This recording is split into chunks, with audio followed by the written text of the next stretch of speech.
Hey there, Fruity Tooties. My name is Zeke Freak. I'm sitting atop a grand throne of shawarma. Joining me today are my usual cohorts Kevin, the chocolate bunny of our minds, and Saradin, who's been gone so long he has to slowly relearn his English, and together we're gonna sit around a tower of small wooden blocks, each pulling one out at random in turn, and whoever causes the tower to collapse is the winner. We know it's the loser. Damn it, why did I write I wrote winner. What? What? Why did you say winner? Baka Gaijin show Because episode, my whoever the script, fuck my script take says winner. three. Does my internal mind not remember how Jenga works? How do you forget how Jenga works?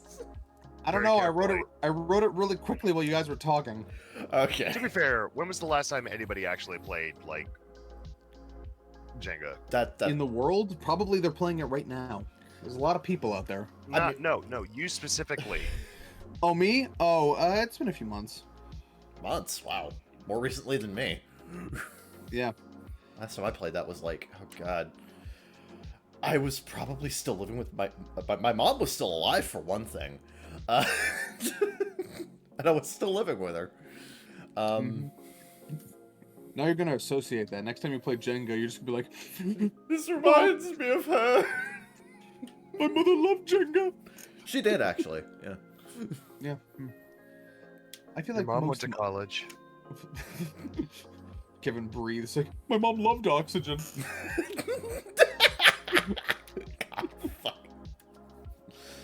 Oh my god. Wasn't that her Right. entire problem? Is that she couldn't get enough of it? Yeah, like this, like yeah. She had like feather lung or whatever that's called. There's like a specific name for it, yeah, but yeah. Yeah. You don't want your lungs to be feathery. That's No. not a texture you want your lungs to be. No, absolutely not. No. Yeah. Speaking of what, gone? Light and compact.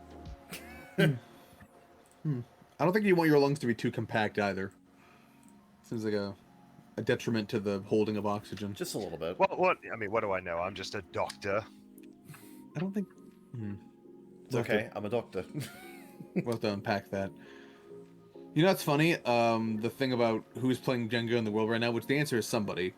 One of the 8 million of us is playing Jenga right now. Or 8 billion, sorry. I used to think Zeke, we haven't taken over the world and destroyed it yet. It's still 8 billion. Yeah. Billion. Billions. I used to have that thought. I used to have that thought a lot as a kid. I'd be sitting there watching Spider-Man 2 on DVD, and I'd be thinking to myself, I wonder how many other people are watching Spider-Man 2 at this exact moment.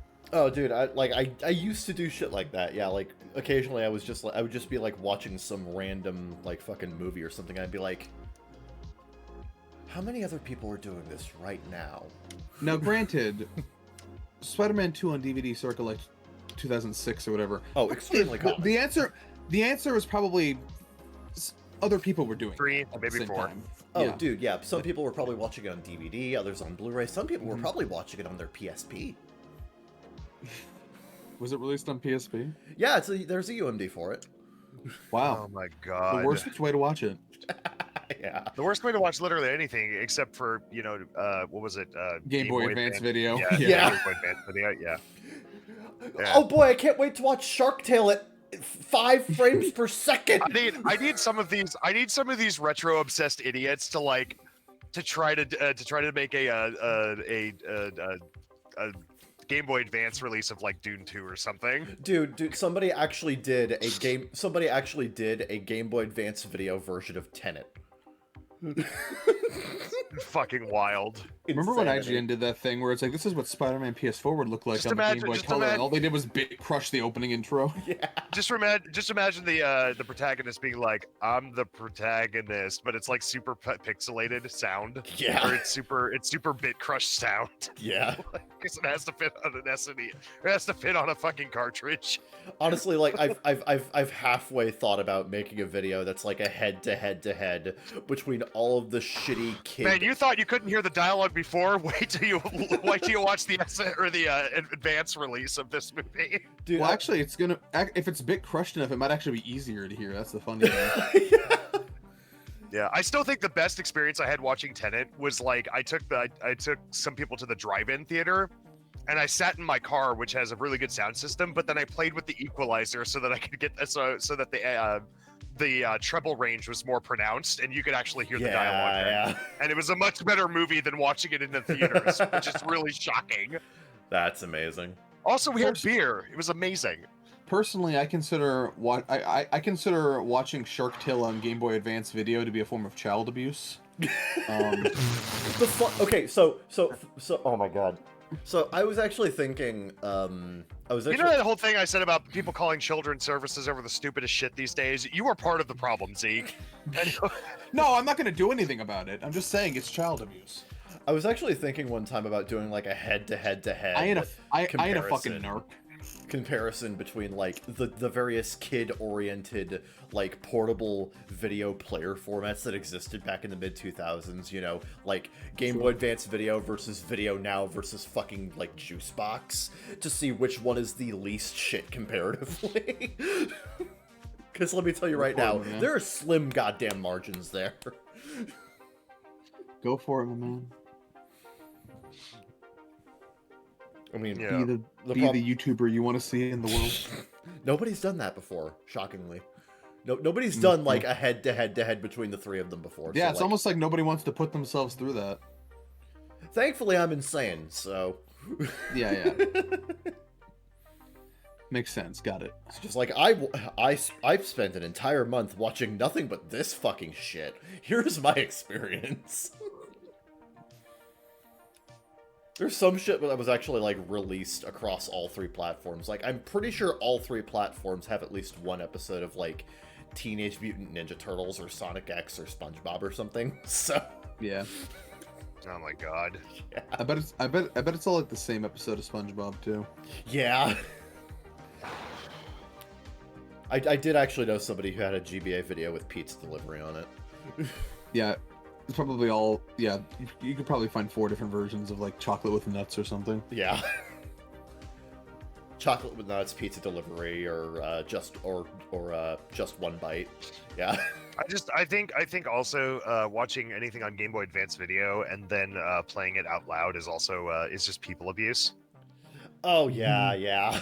Like, imagine being on like a Japanese train or something, and just like having the Krusty Krab pizza is the pizza for you and me, but like bit crushed to 16-bit sound and playing on repeat on a Japanese train. Just like super crunchy. On the bright side, really good way to have the Yakuza put a hit out on you. It's actually even worse than 16-bit sound because the GBA, if I remember right, it does not have a dedicated sound card. No, that was around the time they started doing away with dedicated sound cards, though, to be fair. Yeah. So it was like a system on a chip thing, so yeah. Well, it meant it had to compete with resources with the game you're running, which meant it sounded like garbage. Yeah. We legit did not get a... We did not get a handheld game system that sounded good until the PSP. Yeah. Oh yeah, those PSP UMD movies, they may look like shit, but they sound fine. Oh yeah, because like they're just running like CD quality audio, so... Yeah, that audio probably took up most of the space on the UMD. And yet sometimes it's still better audio than what Kevin does for the bakagaijinshow. Oh, hush! Come on! For more Sheridan throwing people under the bus unfairly, join the bakagaijinshow. That's what we do here. Yep. We throw people, mostly Kevin, under the bus. Mostly Maybe that's how Steve got that way, is we threw him under the bus, and he got run over. It like squashed his skull, and now his teeth are all fucked up. Oh, is that what happened? It was the tire. Okay, just... Yeah. I think at this point, if you actually listen back to every episode of this show, there's been at least 4 different origin stories for his teeth. I don't remember them because it's been so long. I'm sure they're out there. Do you want to know how I got these scars? Do you want to know how I got these scars? I'm really looking forward to the day. Like podcast buddies for fiends. I'm really looking forward to the day where we...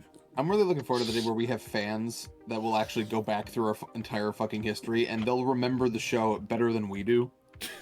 And start correcting us on things we get wrong about what we used to do. Yeah. At that point, we can just consult the Baka Gaijin wiki for that. Yeah. That would be really helpful because it's been too long and I don't remember. I don't remember half the shit we've done. Oh yeah, yeah. Half is being generous. Half. Yeah, I don't remember most of the shit we've done. Anyway, what I do remember is that it's been a while since we've done this. It has It's been a while. I wish I could play that, but I don't have Nitro anymore. You're goddamn right. we'll just have to make it ourselves. Actually, I think I have. Hold on. We'll be our own soundboard. It's been a There we go. while. Okay, you can cheat. Oh wait, that is on this. It's server. on our server. You can play Sorry, that one. Sorry, I thought that was on my. This other is why server. we need the Bakagaijin wiki. Please join the Bakagaijinshow. He doesn't know what the hell's on his own server. Just an entire page of the soundboard. Good lord. The soundboard throughout the ages. Yeah, soundboard throughout the ages, folks. We estimate, based on these episode recordings, that the soundboard must have been like this between this state and this state. Right. Archaeological findings prove that. Anyway. Anthropologists, we need you to join the Bakagaijin show. The lore is deep. The same methodology used to determine that Jesus may or may not have been a real person is going to be used to determine what our soundboard was during any given episode. I think it's leaning it, but speaking of, since it is Jesus' day today, Right. it's his big rebirth day. Yeah. Um, Motherfucker gets 2 birthdays. yeah. But for the record, I've already found my favorite Easter edit today. He was probably a real guy, but a lot of the circumstances surrounding him and his acts were probably attributed to other people. Yeah. Yeah. As well. Yeah. So he was probably a real person, and he probably did, or at least appeared to do some of the stuff that they say he did.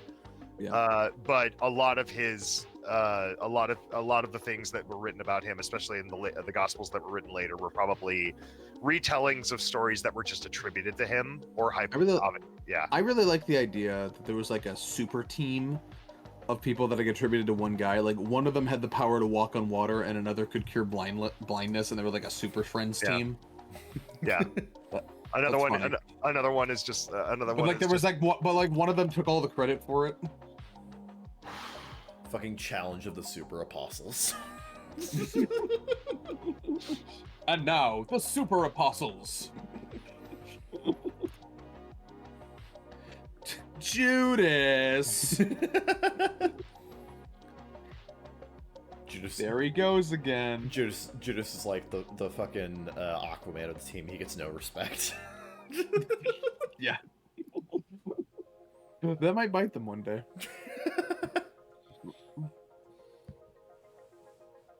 Anyway, it's been I think it's almost been a month since we recorded. Damn near to it, yeah. Mm-hmm. So we're not going to tell you everything we've done in the past month because we'd like to do other things today at some point. Yeah. But we'll run through the highlights and Sarah will probably talk about his trip to Japan. He went to Japan again. Again? He went where again? Again. I went to Japan again. I'm really tempted to use the same thumbnail, but just put a giant 2 on it. That is what professional streamers do when they're streaming a sequential game. Is they'll be That like is true. they'll be like part 2, part 3, part 4. Yeah. And in the case of JRPG players, part 79, part 80, part 81. Oh yeah. This time we'll finish it. No, seriously, this time we'll finish it. More side questing. Okay, this time we're finishing it. I mean, we did that. We when we recorded our Lost V3 playthrough, we got all the way up to part 127, I believe. We did, yeah. Good God, you guys did that? Yes. Why would you torture your two And they viewers were- like that? Good lord. And they were like 30-minute or longer like episodes too. Yeah, Yeah. my favorite part of all of that. They were like how long? Like 30 minutes or longer. Yeah. Oh, that's not that bad. Like if you had like 100 and something parts and they were like 2.5 hours to 5 hours a piece, then I'd be like, what the fuck? Why would you Yeah, torture yeah. your viewers like that? Yeah. like, they can literally- Unfortunately, that was a Lost. Yeah. Honestly, I think shorter form streaming is a benefit in today's climate. Like longer form streaming definitely worked more during the pandemic, but now that everybody's back to work, like who the fuck has time for that? Unless you really like the streamer. I don't know anyone like that. But unless you really like the streamer, and you just like to have him on as background noise, like shorter form streaming is probably better. Yep. To do. Too bad QB debuted right before the pandemic, is what I'm saying, or Quibi.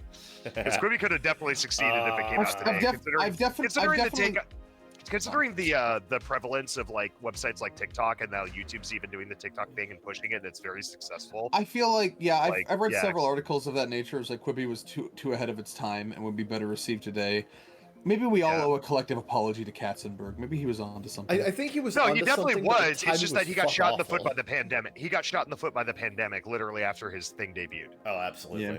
Like, it was already slated for debut, and the pandemic started happening right after that, when everybody was just sitting at home, as opposed to like, you know, that was the whole point of it. It was like, this is TV. This is a full TV episode you can watch, like on the train to work, or during your ride share to work. But if you're or at during your home, you Uber might to as well work. just watch actual TV. Yeah, but precisely. So it became a useless commodity as soon as the pandemic hit. But nowadays, now that everybody's back to work and playing catch up, like, yeah, that Quibi would have absolutely succeeded now.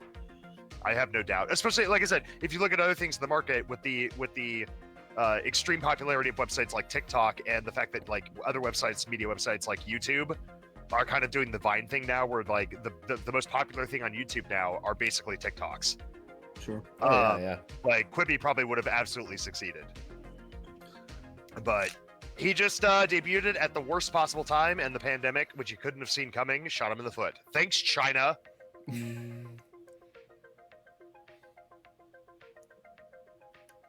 Kevin, what have you been doing lately? The other day. I thought we weren't doing this anymore. No, we literally just. It's been a month. We can catch people up a little bit. Yeah, we can Okay. do the what we've been doing thing. So, yesterday I went to the Great Ohio Toy Show because that happens every 6 months. Right. I didn't do as much this time. I didn't actually do as much this time around as I did last time. But I did find some pretty neat little things here and there.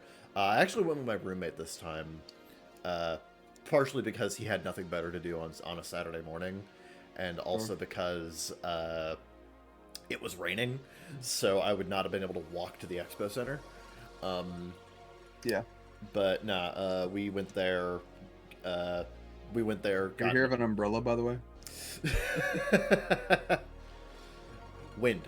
Useful invention. Wind You is ever hear also of a holding an umbrella in front of you? No, yeah, we went. Well, we got there. We parked. We started moseying around. What I ended up getting, I wanted to get like an anime figure or whatever the fuck, but like, Sure. the problem is, I try to generally not get more than one figure per character. Or if I'm going to get more than one figure per character, it's got to be like really, really unique, and it's got to be a character that I really, really want to have like sitting on my desk. So, Oh, you have a desk now. shut the fuck up. I had that one locked and loaded. I was waiting for it. Waiting for it. No. Nice. Nice. Good work, everyone. But it was a lot of this. It was a lot of the same characters that like I either have a figure of them already, or the figure that they have is not unique enough for me to buy it on top of what I already have. Like they have Rem and Ram from ReZero, but I already have a couple of Rem and Rams right here. So like I don't know, it's not really worth the money for me. They had a Beatrice, but it was like a design that I wasn't terribly fond of, and they had a bunch of like other stuff. They had an Anya figure from Spy Family. They had an Anya that was super fucking tiny. Like I'm talking, it is like the size of like a freaking like itty bitty little pill bottle that you buy for $1. Oh, okay. It was $65, and I Well, I mean, don't know that's- why. I mean, that sounds like Nintendo size and Nintendo prices. No, Yeah, wait, like, no, Nintendos are I'm talking like ludicrously expensive. I'm talking like smaller than a Nintendo, like a mini Nintendo. Oh. Oh, you know what it might have been? It might have been one of those Gashapon things then. No, it was like in a box, like proper, like, anyway. No, Well, now I'm confused and angry. I was confused and angry. I was there looking at it. Yep. But no, yeah, I decided not to get any of that. I did find someone selling some like Sailor Moon merchandise, and I was going to grab like a vintage like Sailor Moon coloring book. But unfortunately, by the time I swung back around to grab it, it was already sold. So Instead, I decided to get So then you found that guy and killed him, right? Yeah, I fought him outside the parking lot. No. Yeah. No, what I decided to get instead for the same price was And a. I'll see you in the parking lot. No, I got like a vintage, like 1998 Sailor Moon Spiral notebook. Vintage. Yeah. Pretty. Never been opened. Yeah, it was aged, and there were yellow splotches everywhere on the pages. Yeah. Actually, it's That's in. a vintage coffee stain. Actually, no, it's in pretty fucking good conditions. The pages aren't really yellow. Coffee like, stain. yellowed at all. No. Coffee stain. No. What kind of notes are you gonna jot down in this notebook? This thing's like freaking almost as old as I am. I'm not putting shit in it. Okay. No, like the only thing wrong with it is that like the actual spiral ring binding on it has like kind of bent over the years, but that's like kind of it. It's otherwise in really good condition, so that's like a fun little thing I picked up for $10. But that's not the fun part. That's not the fun things that I picked up. Okay. The fun has not begun yet. Everyone, sit back in your seats. No, yeah. So I did pick up a couple of games because there are a few retro game vendors that are there. I picked up Pokemon Pearl on Nintendo DS for $40, which is about what it goes for these days. Why would you do that to yourself? Why? What do you mean? Because it's fucking slow as shit. That generation's really obnoxious to play on original hardware without emulator speed up. Well, I will find that out myself, but no. Okay, I'll hear back from you in 40 years. Honestly, the thing is, like, I grew up with this fucking generation, so it's like very nostalgic for me. So I understand that. I did too. It was slow as shit, and I don't want to play it on hardware. That's fair enough. But no, I decided to pick up Pokemon Pearl because like trying to find that for a half decent price can be a pain in the ass out in the wild. A lot of like physical stores that I find overprice the fuck out of Pokemon games. Like they do like a which is weird because it's by far the most thing of that console that was printed. Right, exactly. Like it's because because it's so popular, people know idiots will pay for it. Yeah, but they actually were they were selling this for like the about the rough price that it goes for online, about $35-40, so I picked it up. I also picked up, and honestly I find this one to be the more interesting pickup. For $5 I picked up the Game Boy Advance version of Tony Hawk's Downhill Jam. And the reason why it's the more interesting game to talk about here is because this is one of the few Game Boy Advance games that is actually in full 3D.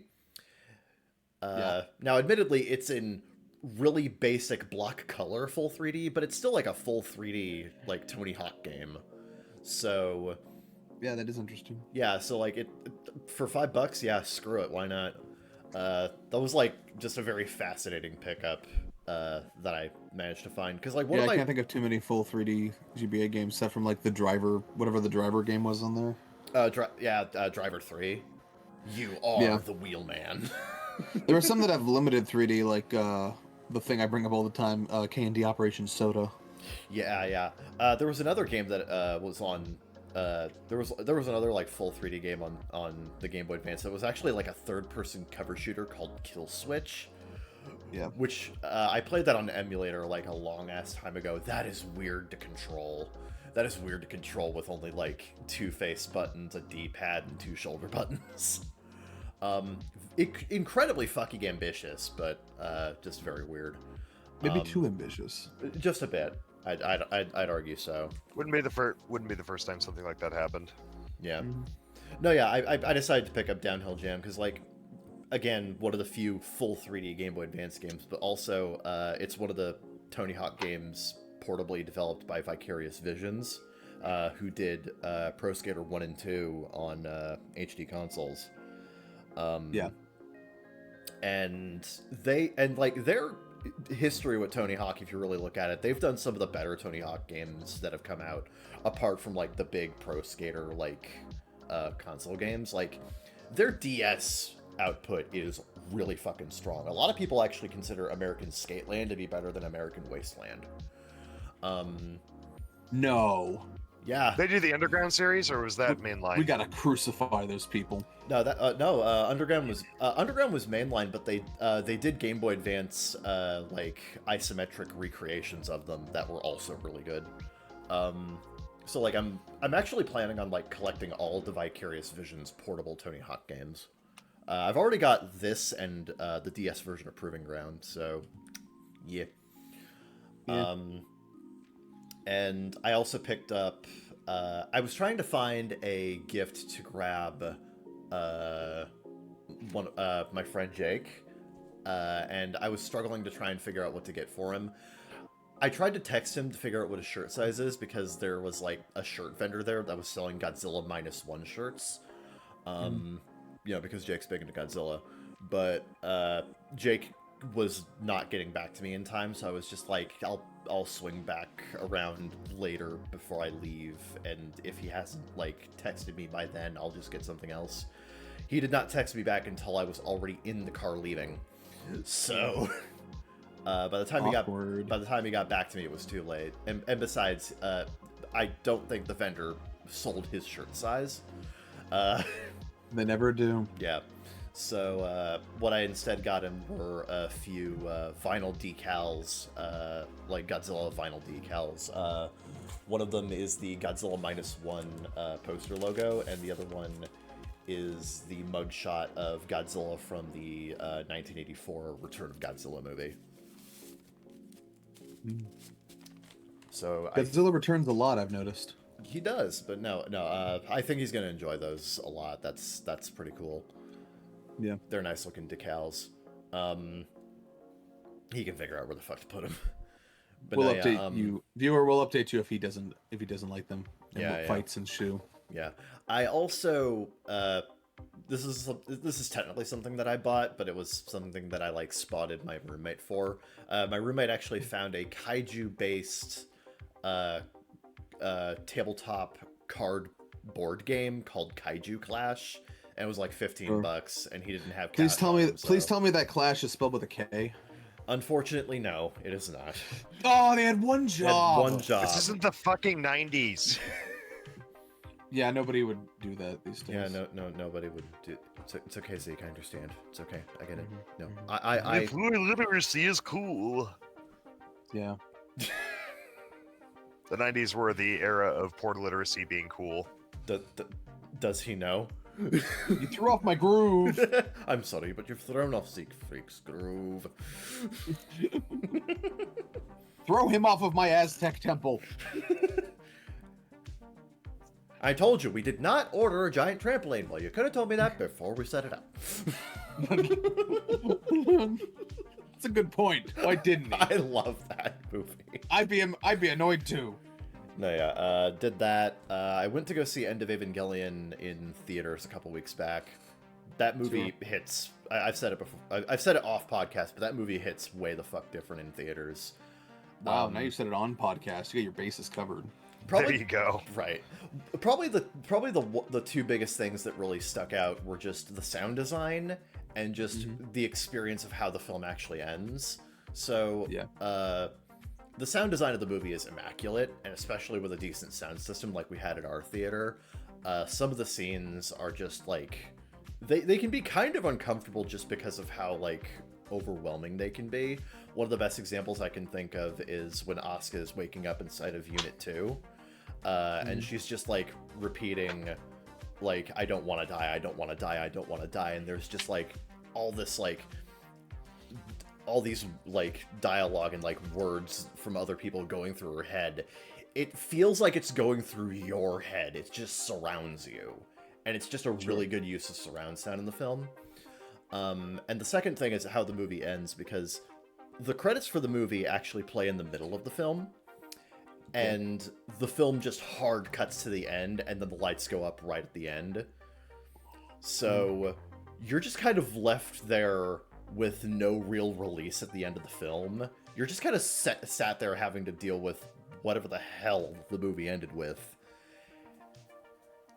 So, like, there were actually a couple of people who, like, kind of awkwardly laughed at the end because they were just like, I don't know how to feel. My expectations have been subverted. Although this did result in a couple of like really funny Twitter accounts of people going to the theater and experiencing shit. Apparently in multiple screenings, including my own screening, there were at least 4 people in my screening who left in the middle of the movie because they thought it was over. Nice. And apparently The classic blunder! that was a common thing, apparently. Like, a lot of people at different screenings just left. And it's just like, oh, they don't know. Shouldn't you scream? Fool, you fell for the classic blunder. The movie Act 1 literally ends with "to be continued." Like, come on. Anyway. Yeah. No. I like how we went from Godzilla to Evangelion, and I just have nothing to add to either conversation. Does it do the Lego Movie Part 2 thing where it says to be continued? Right now! No, it doesn't. Like, it says to be continued, does the credits. There's like a thank you message from Hideaki Anno, and then part 2 starts. Sure. But no, yeah, apparently a lot of people left, and at the end of the movie, when the movie ended, there was one theater where the lights went up, there was like 3 seconds of silence, and someone said, "Wait a minute, that's not Kung Fu Panda 4." It's just like, I've been tricked! Sir, you've been here for 2 hours. How did you not recognize this? Nice. Now, End of Evangelion was a fantastic theatrical experience, very unique. Certainly hits way different from how I originally watched it, which was in multiple parts at 240p resolution on YouTube in 2008. Right. So I'm going to assume this was a better time. Yeah, sourced from the shitty old Manga UK DVD. Mm-hmm. As was the style at the time. No, yeah. I'm giving Zeke a YMS 3 out of 10 for his impersonation. I'm giving Kevin a YMS 6 out of 10 for his impersonation, even though Kevin's was perfect. This is YMS, and we don't give things that aren't bizarre more than a 6 out of 10. Look, if YMS gave me a 6 out of 10, I'd be happy. Yeah, it just means you're marginally above average. That's pretty good praise from him. Yeah. 6 out of 10. It's closer to a 7 than a 5. I would feel so honored. And then there's days where YMS is like, "This movie was shit, 5 out of 10." And days where it's like, "This movie was great, 6 out of 10." Like, I don't understand. Like, his rating system is special. This movie was fantastic, but unfortunately, it's not Synecdoche, New York, so only 8 out of 10. Right. I just got done with this.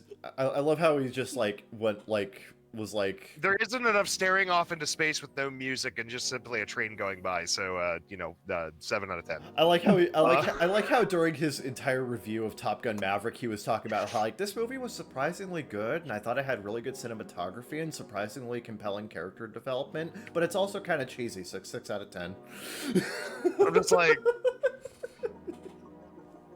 it is a little bit cheesy, but I think his actual issue with it is that he's very much a postmodernist movie lover, and it is it is the most modernist film made in the last like 20 years. Oh, very, very. And that just doesn't resonate with him. So he's like, "This is cheesy." I'm like, "Fuck you." Yeah, but that's the point. But I love cheese. Yeah, but I love cheese. I love cheese. No, we need, this world needs to be taken by Lord And Sheogorath. I like chocolate milk. This world needs to be taken by Lord Sheogorath, and cheese needs to be distributed to everyone. I'd vote for whoever campaigned on that. Right. You see Sheogorath get up onto the podium to debate his opponent, and he just rips the guy's spine out and makes a flute out of it. Yeah, it's like Vernon Supreme's platform, where he wants to give ponies to everyone and also make Randall Terry gay. Both things I can get behind. Who's the fucking rapper that was on the docket that one time? I don't remember. Yeah. Oh, you mean when Kanye wanted to run for Yeah. It's Kanye. You might be did the it. only person in history to go, "Who's that rapper?" And it's Kanye. I just forgot which one of them it was. See, I I laughed laughed because I'm not used to Kanye being described as some rapper. Yeah. No, I laughed when it happened, and Yeah. then I moved on. I think we all did. But yeah, You gotta respect the man. He's giving us all good hearty chuckles. Oh, that's very, funny. very funny, Mr. Yeezy. No, yeah. But yeah, since we last did an episode of BGS, a tragic event did unfold in the anime and manga industry. Akira Toriyama passed away. So, Man, it has been a while, hasn't it? It has been, yeah. Yeah, that happened right before I left for Japan, I think. It did, yeah. That being said, at Don Quixote, they were playing Dragon Ball on all the monitors. Or Dragon Ball, they were playing the Broly movie specifically. The new one, the new Broly movie, which was awesome. That's awesome. And I got to watch, I was just sitting there with a bunch of JP Nickies, just like watching Dragon Ball on a screen together. It was an awesome experience. Yeah, dude, even when we went to, like, right before you left for Japan, when we went to Izakaya, they were playing DBZ on all the TVs. No, they were playing Dragon Ball, not DBZ. No, that was DBZ. They were doing the trip. Which arc? It was the trip to Namek. Oh, that's right. Yeah. That's right. Yeah, I remember because Right. Bulma's in her underwear the entire time. You would remember that. Yes. Her boring gray underwear, yeah. Yeah, like, that is the... I'm gonna be honest, that is the Bulma fit with the least sauce. It looks like she got it at a value pack at Walmart. It does, which is so out of character for her. Jesus. Mm-hmm. No, Maybe she's like with underwear what like Charlie is with shirts, where he just buys bulk white shirts from Walmart and that's all he wears. Maybe, yeah. No, yeah, and to, like, kind of, like, celebrate his life and career, over in another server, we watched, Dragon Ball Z Battle of Gods again. Sure. That's a fun movie. That's just a really good movie. That's just It's a fun very time. goofy movie. Yeah, but it's so... No, you're thinking of a Goofy movie. Yeah, but, Get like, the fuck out. it's so Toriyama, No, you're though. thinking of Get Out. That's what Jordan Peele. Jesus Christ. I'm the movie guy. No, you're thinking of Passion. You're the guy who doesn't watch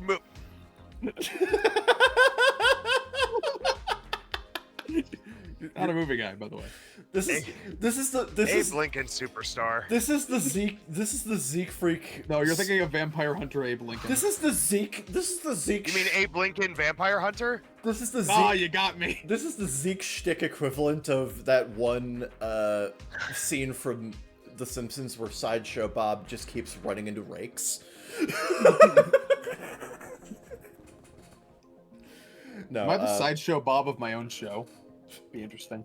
No, yeah, we watched Dragon Ball Z Battle of Gods. By the way, I added Vampire Hunter Abe Lincoln to the list. Yes, absolutely. And tomorrow I'm going to buy the first... I tried to figure out what the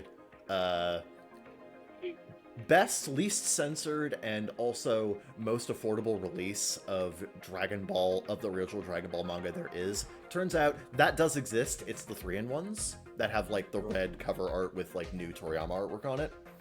Sure. I'm gonna be buying, like, 2 of those tomorrow, so I got, like, the first 6 volumes. I think that goes through, like, the entirety of the... I think that's, like, Pilaf, 21st Tenkaichi Budokai, and then the very beginning of Red Ribbon Army. Possibly. So that's gonna be... So I'm gonna buy that tomorrow. I'm waiting until tomorrow because I'm gonna do, like, a pan... I'm gonna do, like, a pan for, so that I only have to pay half of it this month, and then the other half, like, rolls over in the next month. Don't buy it tomorrow. It's April Fool's. They might send you something else. Bitches. Mm-hmm. No, gonna be... Yeah, I'm gonna go through the Dragon Ball manga, because it's something I've wanted to do for, like, a good few years now, and, I mean, what better time? I've been watching Sandland the series as it airs. I've been really enjoying it. I've heard it's really good. I've heard that's a lot of fun. Yeah, I've been enjoying it. Yeah, I got a few friends who are watching that as it comes out, and they're having a great time with it. Yeah, I wish I could be included in that group. The ones you call friends, in plural. You are. You talked about them like they were a separate group from me. So, only so many conclusions to draw. See, buddy, Kevin's very choosy when it comes to that. See, buddy, that makes you special. You're in a completely different tier from them, above them. Okay, I can see your attempt to suck up, and it's working. And I just want you to know I know what you're doing. Oh, I know what I know. I see your attempt to raise up, and I raise you and attempt to suck this dick. Anyway. And also, I watched Hololive Stage 1, but I'll wait until, Fifth Set Stage 1, but I'll wait until, Yes, please, let's only talk about that once. Yeah, I'll wait for that. So, Okay. Zeke, what have you been up to? Well, not podcasting, I can tell you that much. I was gone! No, it's fine. No, video games mostly. I went back to my Tale of Two Wastelands playthrough. I've been going through that intermittently. I played I replayed Bulletstorm over a weekend just on a whim. I'm not going through the Quake 1 expansions I didn't play before. Hold on. I'm trying to think of how long it's been. What have I done? Oh, I beat Wrath. That's right. I beat Wrath Aeon of Ruin. Good game. That's a good game. It's a hard son of a bitch, but it's good. And now I've gone back to Soul Hackers 2 on my PS5 just to have something to do on my console. It's the year of Atlas, as I've may have talked about on the show before. I don't remember. You did. Yeah. So I went back to Soul Hackers 2. I found my groove. I'm really enjoying it now.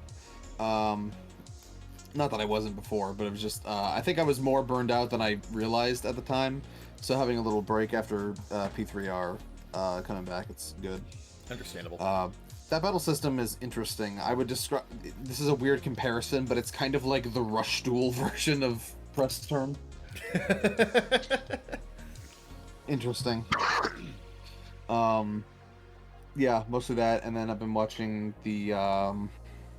Basically the same stuff I said I was watching last time, because it was still the same season, except now I'm watching Sandland the series, and the spring season is soon upon us, so I will be watching new and different things. Oh yeah, tomorrow the Spice and Wolf remake premieres, and I am very much excited for that. Mm-hmm. Yeah, I could see. I could feel your exuberance. I'm just over here white knuckling like, when? Is that just gonna be on CR or The Crunchyroll? Yeah. Yeah. Okay. Yeah. No, Crunchyroll announced that they had the license to that like when it was announced. So they even announced like way ahead of time that they were gonna do a dub for it. So like, Indeed. Yeah. Yeah, I posted the usual spring release date calendar thing in Anime Atrium. Yeah. This might be a rare instance where I watch both the sub and dub as they both come out, because I love the Spice and Wolf dub so much. Brina Palencia and J. Michael Tatum are amazing as Holo and Lawrence. Like, those are the voices of the characters to me. Sure. So I'm probably just gonna watch both. You should do it at the same time for extra confusion. just play two screens right across from each other, cross my eyes, and just do that. No, I think you should re-edit it so that one is in the left channel and one's in the right channel. Oh god, that sounds horrific. Yeah, that sounds like a great way to speedrun schizophrenia.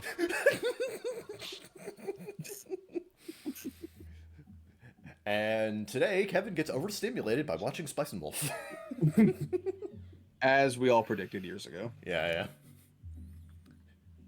I'm learning about economics in 2 languages. That sounds... If you told people on the street that would sound way more impressive than what you're actually doing. Yeah. It would. Because they'd be like, oh, he's the fucking Da Vinci of our generation. He's writing in 2 languages upside down at the same time. Are we entirely sure Da Vinci wasn't an alien? No, No. we're not entirely. we're the world may never know. We got to lick him to get to the center. Jesus Christ. Do you think Da Vinci's corpse is still out there? His skeleton? I'm assuming he's all bones by now. Where would his skeleton be? Hold on, I'm gonna ask Chatsworth that. I'm gonna ask Chatsworth Gifting about that. Hey, he said I could call him that. We're friends now. It's okay, guys. I'm friends with the AI. Yeah, but sometimes he forgets that, so I have to remind him. What? He's no less forgetful than Kevin is. I'm not contesting this. Hey, Chatsworth, where is Leonardo da Vinci's remains? What if he didn't leave any? What if he's in the room with us Le- right now? His spirit might be, but his remains are definitely not. Leonardo da Vinci's remains are believed to be located in France, specifically at the Chapel of Saint Hubert in the Chateau d'Ambrose, Amboise, in the Loire Valley. He spent his final years in France under the patronage of King Francis I and was buried there after his death in 1519. However, the exact location of his remains within the chapel is uncertain, as the chapel was damaged during the French Revolution, and any markers or inscriptions indicating his burial place were lost. This sounds like the premise to a new Nicolas Cage movie. It does. Somebody get on that. This is a problem with you? No, I think that's a great thing. I think there should be a Nicolas Cage movie or an Uncharted game about this. Keep going for like 2 minutes. I'll be right back. Okay. What's with all the bunnies in the? Oh, I get it. Yeah, Right, it's Bunny Day. Easter. Yeah, some people pronounce it Esther. They're wrong, factually. And so are you one of God's chosen people? Can you make that declaration? I mean, I can't prove that I am or am not, so Nobody can, really. yeah. It's all about what you claim, what you project into the world. You know, it's not like there's no proof. It's not like the plates, you know. You don't got the plates. Can I see? No. Yeah. Anyway, if we look to the center of Leonardo da Vinci's remains, I wonder what we'll find. Honestly, that just reminds me that I found one of I have already found my favorite I've already found my favorite Easter like meme edit, which is literally just like the stone moving from Christ's tomb with the light coming out, and then Chalmers is just being like, "Good Lord, what is happening in there?" Yeah, I saw that. It's pretty funny. It's great. The resurrection of Christ. The resurrection of Christ! At this time of year, at this time of day, in this part of the country, localized entirely within your kitchen. Yes. May I see it? The Messiah resurrected. Resurrected on the third day, and is now seated at the right hand of the Father, just as he in the prophecy said. Yes. May I praise him? Yes. You know, some fucking small town church posted it on their Facebook page today. Yeah. Oh, absolutely. And it was cringe, and we all clapped. Honestly, I love that this is one thing we can all, like, get behind is just the resurrection of Christ memes. Sure, why not? It's just a nice, wholesome way to celebrate the day, you know. I love it. What are you gonna do, shoot me? Right. Man said moments before being shot. I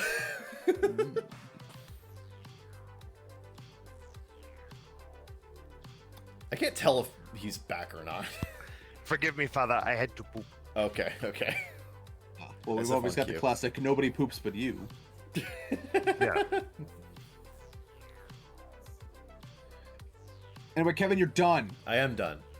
Let's talk about his Japan trip. Oh wait, I was also done. Wait, we already moved on to me. So, yeah, Yeah. talk about your Japan trip. Okay, I went to Japan. Oh, okay, cool. Great segment. I was gonna say, like, and we'll be back at the Reddit dive. Dun, dun, dun, dun, dun. No, I went to Japan for 1 day longer this time, although it ended up being a day shorter because of, like, kind of because of circumstances. But yeah, I went to Japan a couple weeks ago, and the whole reason I was there was for the Hololive Fifth Fest, which I was able to acquire tickets for. Which is their big yearly concert where all the talents perform on quote unquote perform on stage. It's a Hatsune Miku kind of thing for those playing at home. Oh, I thought it was gonna be quote unquote talents. I was gonna be so happy. No, fuck. No, that is one thing. That is one thing they are definitely not lacking in. Is talent. Right. But yeah, just an incredible. Like Expo itself is at the Makahari Mesa Convention Center. It's not at Tokyo Big Sight or something. Yeah. Right. And as a result, which is the one that hosts Comic-Con that you see in every anime ever. Yeah. Yeah. And I liked it more because it didn't smell. It.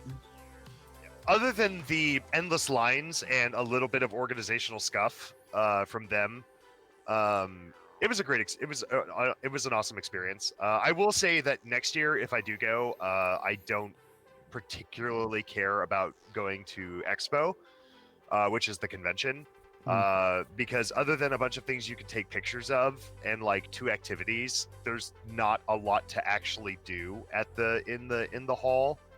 The concert is definitely the more interesting part of the experience.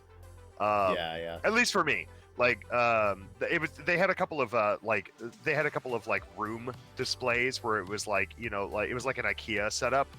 There was like an IKEA display, but it was like supposed to be like the streamers' rooms or whatever, and they had like, you know, they had like one of like several of the talents or whatever. They had like I think they had Luna, they had Gura, they had a couple of other people. Where they had like room displays. They had a wall where all of the talents had come like a couple days earlier, and they had like signed a bunch of shit. Some of them hid signatures in random places and created Easter egg hunts for their fans. Yeah. And when I say that was one of the actual 2 things to do there. Well, okay, they also had like meet and greets and stuff, but like if you didn't win any of those, like the only, like honestly, there were like only 2 or 3 activities there, and they weren't anything. At least for someone like me, who's done so much already in this fandom, they weren't really anything to like travel to Japan for. So next year I will probably do my best, and just like any convention, the best part about it was just hanging out with people in the areas that everyone could hang out in. So because the front hall, which is massive at Makahari, that's where all the fans were hanging out, because you could still get in to that as long as you had a concert ticket, even if you didn't have an expo ticket. And the expo itself was like in like one of these big convention halls beyond that hallway. Yeah. So, but you could still get in and hang out with fans and grab food and just chill out until the concert was. And honestly, the concerts were so exhausting. Just because they're extremely energetic experiences for like 2 solid hours. Like, and there's 2 a day. There's 2 of them a day, and if you happen to get tickets to both of them, it's an exhausting experience. Honestly, like, the best part about the day was just hanging out in that hallway. And when you're going to those concerts, you kind of just don't have the energy to go to Fest. Yeah. Or go to Expo, I mean. So, and that was kind of the organizational stuff, is that they really should have like a Friday. They should do a 3-day where people come to Friday and then all they have is just Expo. Yeah. And then they do 2 more days of Expo, but then they have the Fest concerts on those days. I think that overall would dramatically improve the experience for everybody, because the people who went to concerts really didn't have time to do anything in Expo. And the lines are massive because the Japanese love their fucking lines. They move fast, but I mean, I literally, like, I got in there near the beginning of the day on day 1, and there was literally like 600 to 700 people in front of me in line. Oh God! Wow. Yeah. So, and I got through that line in about an hour and a half. But still, like, that's an hour and a half I didn't really have because I had 4 hours of concerts and the venue's only open for 8 hours. Yeah. You know what I mean? Yeah. So organizational stuff was kind of rough. And the first day I made a huge mistake, and didn't really drink much. I was told they didn't allow water bottles in there. Like, you couldn't take them in with you, like no filled water bottles. So I didn't bring my canteen with me. Like, I have a clear plastic canteen called a Gaijin that I use for camping, and I brought that. Why would they not allow water bottles? Because you could bring in like alcohol, which was not allowed at the venue, and some other stuff, or like other liquids. That's what I thought, but apparently that wasn't true. So I didn't drink enough or eat enough on day one, and I literally like I almost died getting back at the end of the day. Yeah. Like, that's how it felt. Like, I had to stop and rest like every couple hundred steps. And eventually I made it to a konbini where I picked up 3 bottles of water and like a croquette, and I wolfed down the croquette and drank all 3 bottles of water before moving on, and then I got home. And then day 2 was awesome because I was more accustomed to. I had a better plan on how to handle it. Yeah. And then I was, but the price for all of this was on Monday. I came hard down with con crud of some kind. Yeah. So I was like absolutely whooping cough, headaches, general nausea.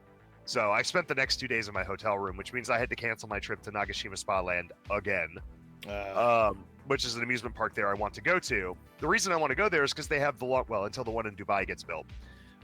They have the longest steel roller coaster in the world called Steel Dragon 2000. And I live in a state where an hour away, the longest wooden roller coaster in the world exists. Yeah. And I want both on my check card. Yeah. Being on the 2 longest roller coasters in the world. Yeah.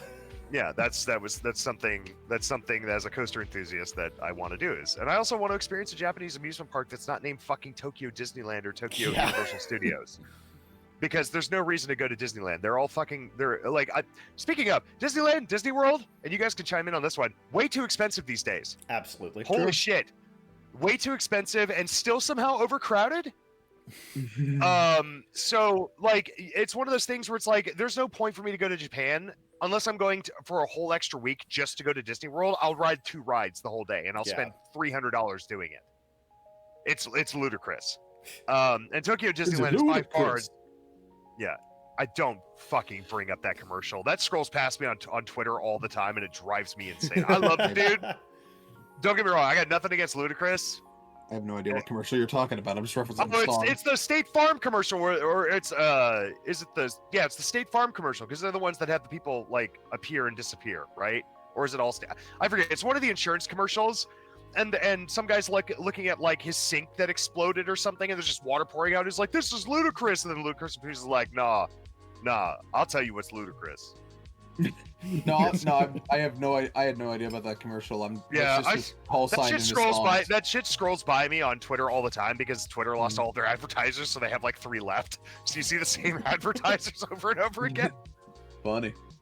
But anyway, it was but like I wanted to go and see an actual Japanese amusement park and how they operate and what they're like, and I had to cancel that plan. I also had to cancel a picnic I was going to go to in Ueno Park, which is apparently like the best place in Tokyo to see the cherry blossoms. That being said, no cherry blossoms. People there have very strong opinions about that. Well, when I mentioned it to the people who interviewed me, we'll get to that. Like they immediately knew what the hell I was talking about. They were like, "Oh yeah."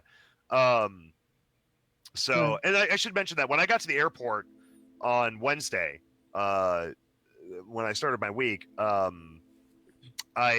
got caught by somebody from an interviewer from TV Tokyo, who had an interpreter with him, and it's apparently for like a short like bit show they do on like Mondays, called "Why Did You Come to Japan?" where they interview like Gaijin coming to the country or Kage, or Kageniki or Gaijin or whatever you want to call them from. We call them Gaijin here.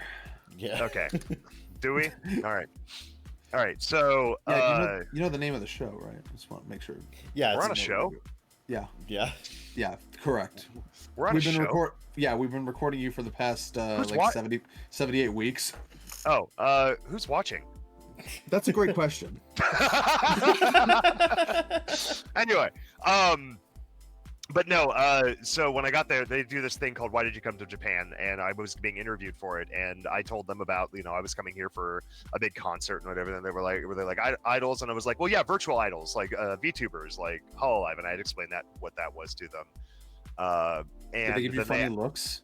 Were they no, judgmental? no, absolutely not. Like idol Okay. culture is so well known over there that even and like seeing things like Hatsune Miku are so well known over there that it's like it's like well, yes, like comic books are an obscure niche thing in like America, just like anime and manga kind of are a niche thing. Even in Japan, everybody knows who fucking Superman is. You know what I mean? Yeah, so it's like, sure. so if you say the word superhero, people know what you're talking about. So when I say things like VTuber or idol or virtual idol, they're like, oh, okay, like Hatsune Miku-san.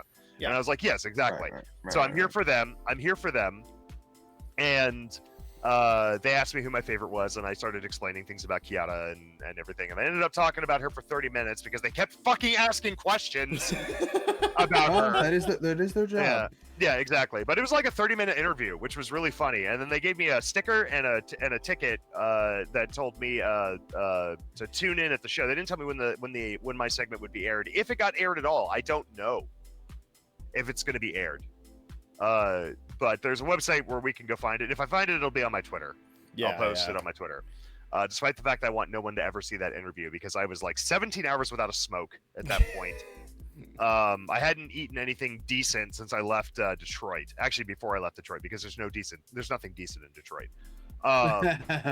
So fuck Detroit, dude. The Detroit airport doesn't even have a currency exchange place because apparently people were ripping it off all the time because you can't have shit in Detroit. Detroit is an international airport, one of the biggest in the country, and it doesn't have a currency exchange desk. What? It's pretty nuts. Hire fucking security. Like, That's what you know. I'm editing the thumbnail right now. I'm trying to see how many Wojaks I can fit on this fucking thumbnail.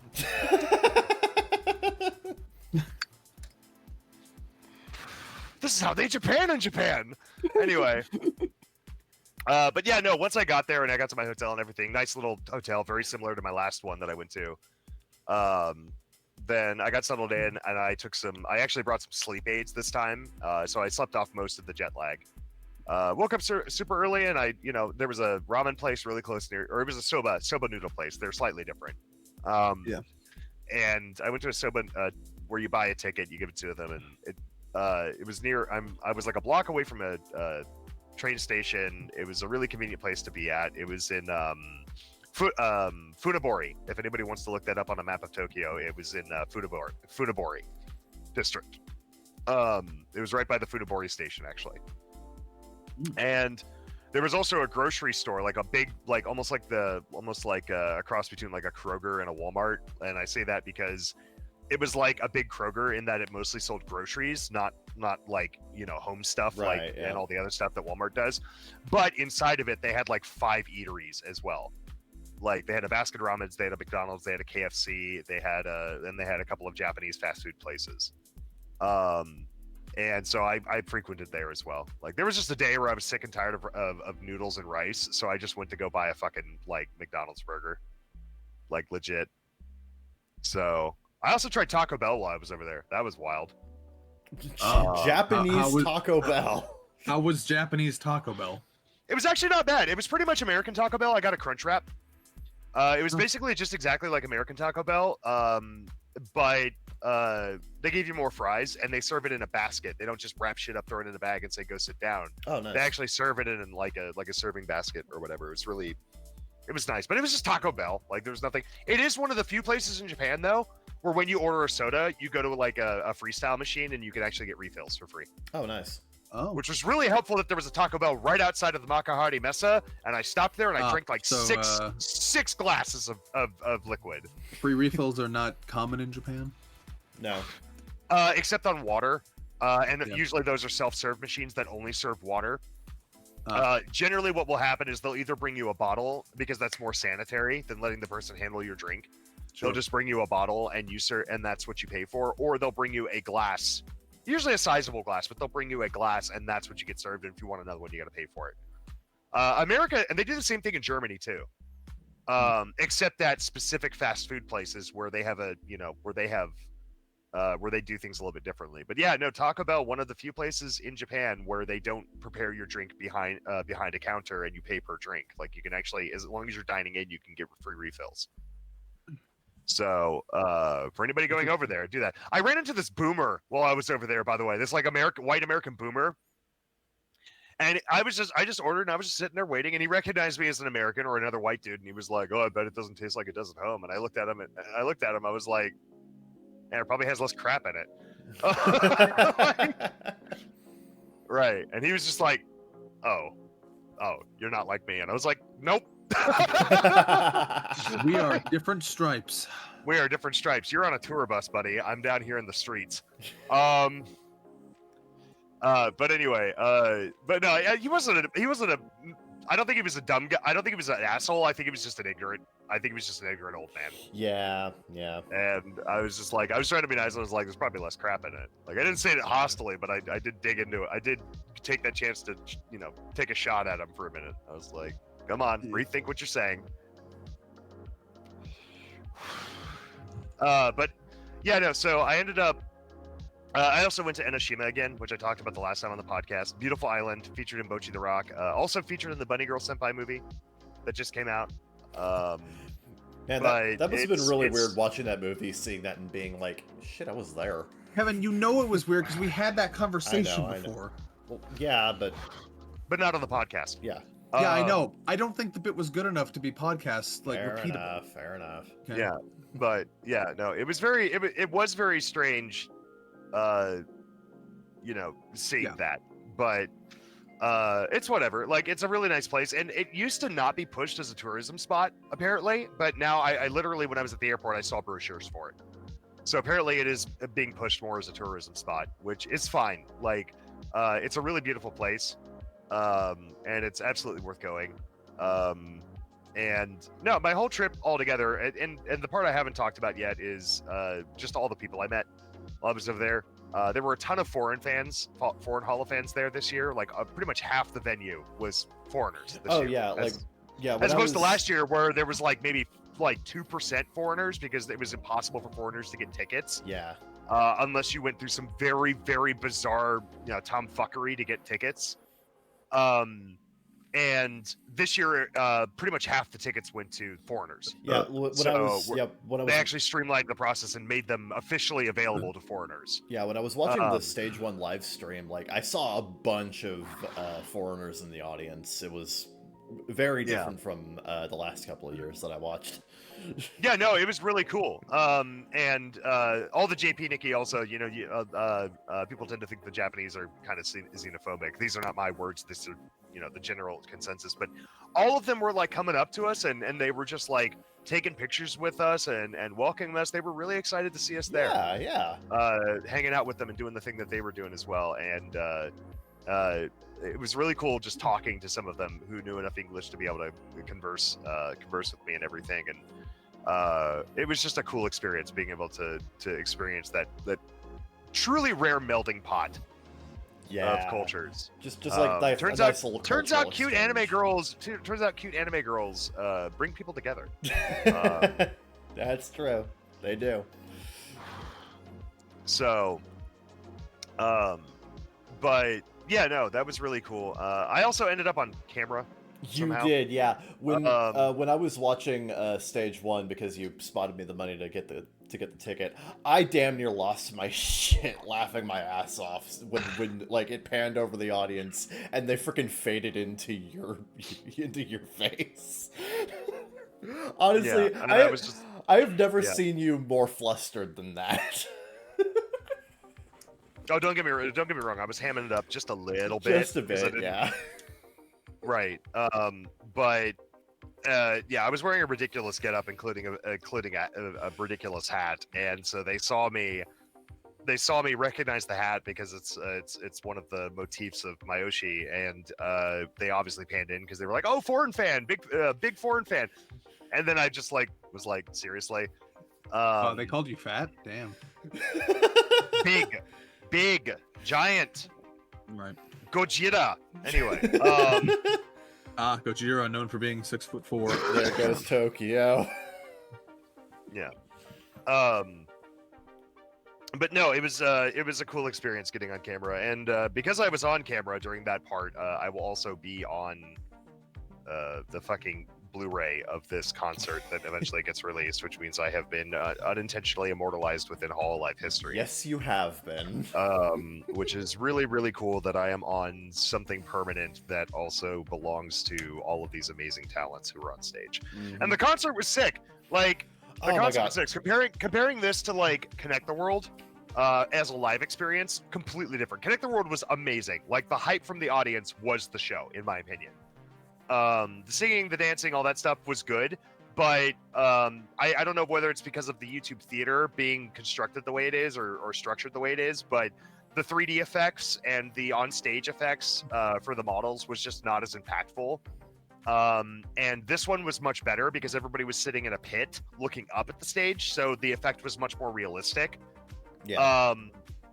And just the light show that they put on was much more interesting and much more in depth.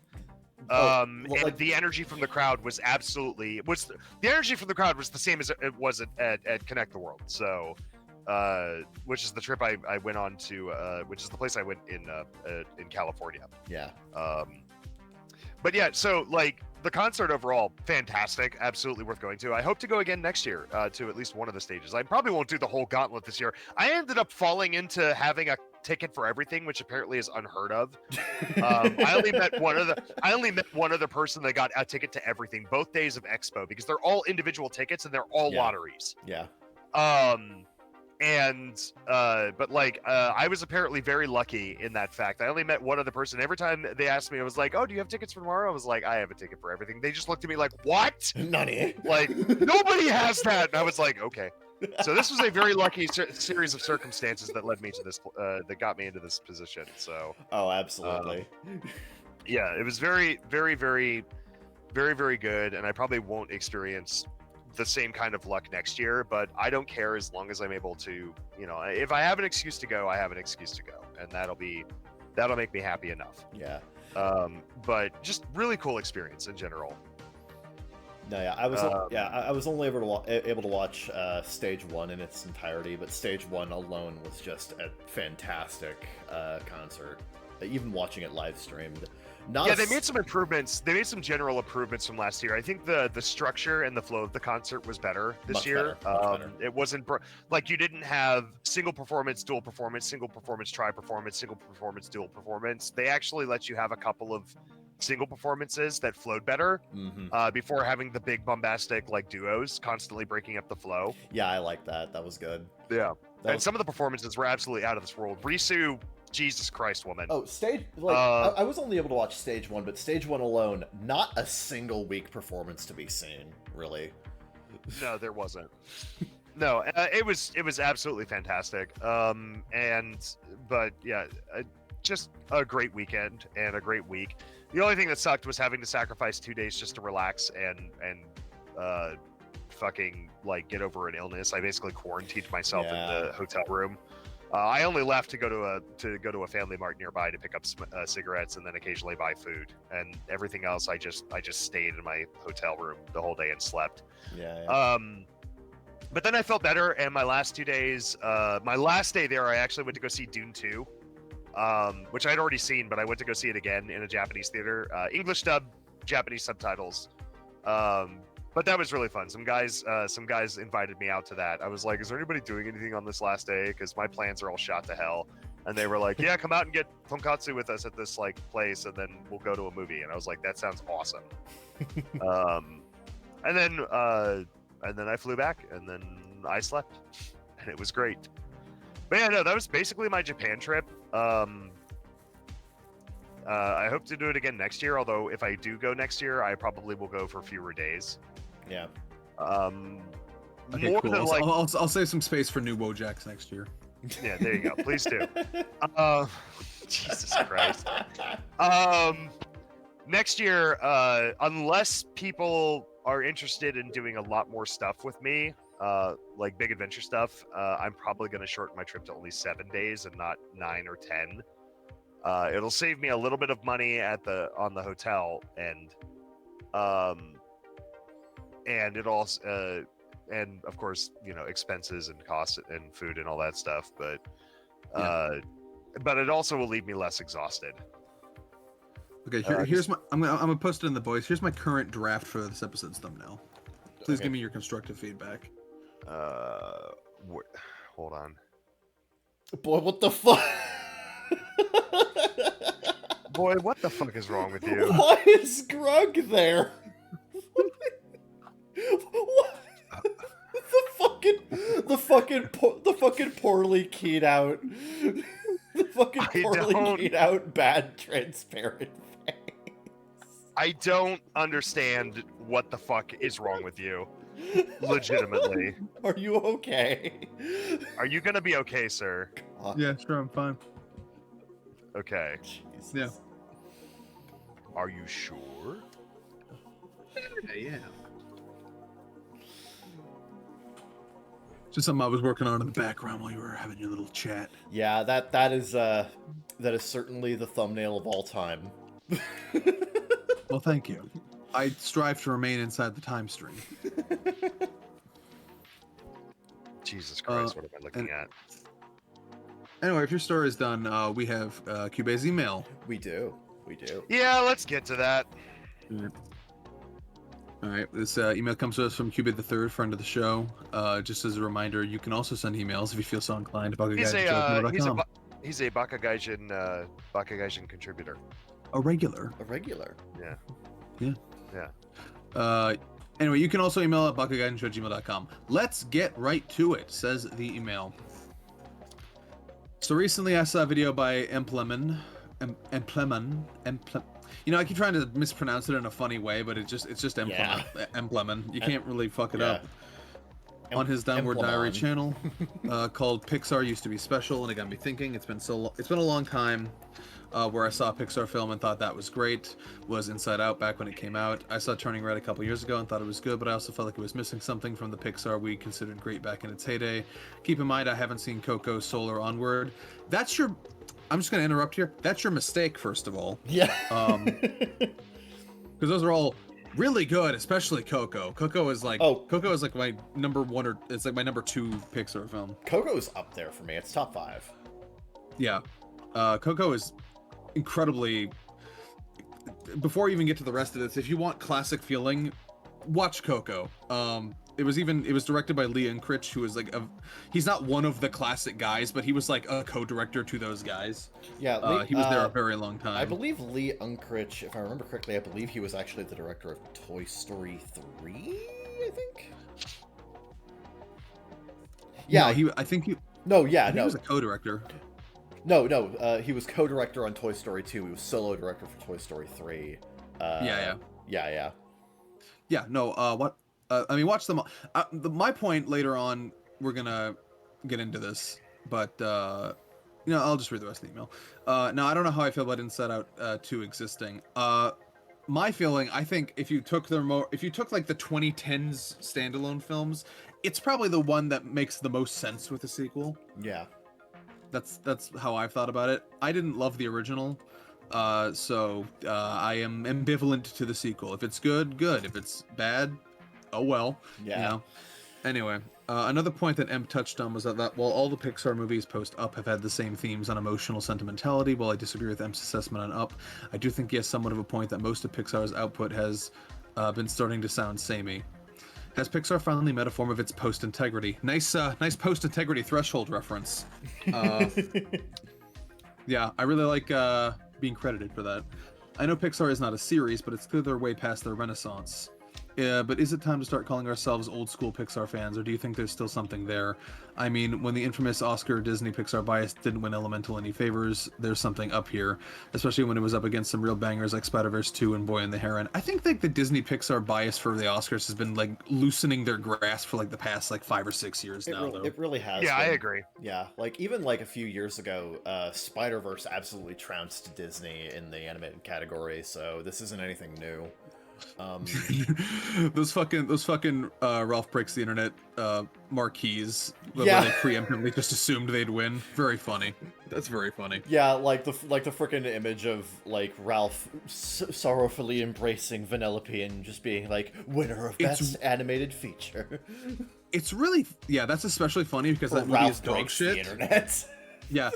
If it was for a good movie, I might think it was actually a little bit sad, but no, it's for this fucking character assassination dog shit film. This is for the movie that includes the line, "Wow, the internet's a lot different than Sonic made it out to be."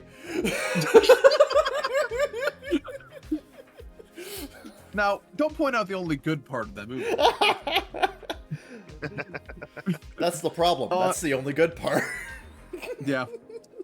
Great line. Great line. Also, when Ralph is looking at all the internet harassment, but it's a Disney movie, so they can't actually get all that like harsh with it. So it's just like, Ralph stinks. I think he makes bad videos. Yeah, Ralph is lame. Ralph is lame, and Ralph's like, oh. Yeah, he's just like standing there, just crestfallen, like, I can't believe it. They hate me. The internet's such a mean place. How could I be the target of such harassment? It's so funny. Anyway, those are the only good parts of that movie. Anyway, back to there's other questions, but let's talk about the Pixar thing. Yeah. What I've had this point before. I think either on the show or I wrote it on the Discord or Twitter or something. The sort of sameness feeling you get is because back in the day, the sentimentality angle was kind of incidental to the kinds of stories they were telling. You know, the four guys and whatnot. But because they had such a great golden run, it kind of became their brand, you know? And I think in the immediate aftermath of the golden run, which I would say ends at Toy Story 3. I'd say so, yeah. Yeah. There was kind of a confusion because a lot of those guys were not directing movies anymore, so they had this new crop. But they had to, you know, fit sort of the brand of what people expect from a Pixar film, and I think that led to some confusion for a while. As you know, how do you recapture that sort of magic that at the time was incidental, you know? And I think for a while they struggled with that, but I think like in the post Coco, I think they've kind of just been letting their newer, younger directors kind of do their own thing, and I think on a personal level, I think it's brought some of that magic back. But of course, that's also key to, and I'm not trying to call Cube out here because there's a lot of people with this stance, including maybe Emblem, I don't know, but it's tantamount to you watching them first of all. Yeah. Like, I think part of the problem because I've seen everyone. I make a habit of seeing everyone as it comes to digital or whatever. So I've seen every film, and I've seen most of them at least twice. So I feel like most people who make this sort of criticism of they used to be special, or, you know, where are they now and whatnot, they're not watching all the things that come out, so they might miss something that really connects with them. And that's the other thing, is that these films have different subject matter, so sometimes certain films might connect to someone in that kind of sentimental way that don't connect to someone else. For example, I really like Onward. Schaefer Ellis really didn't like Onward, you know? Yeah. It's like that kind of deal where sometimes it's just a matter of the subject matter in particular connecting to you.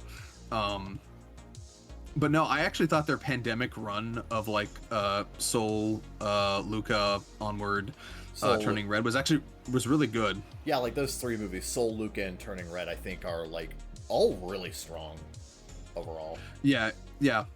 I really like Onward, but I'm not going to harp on that.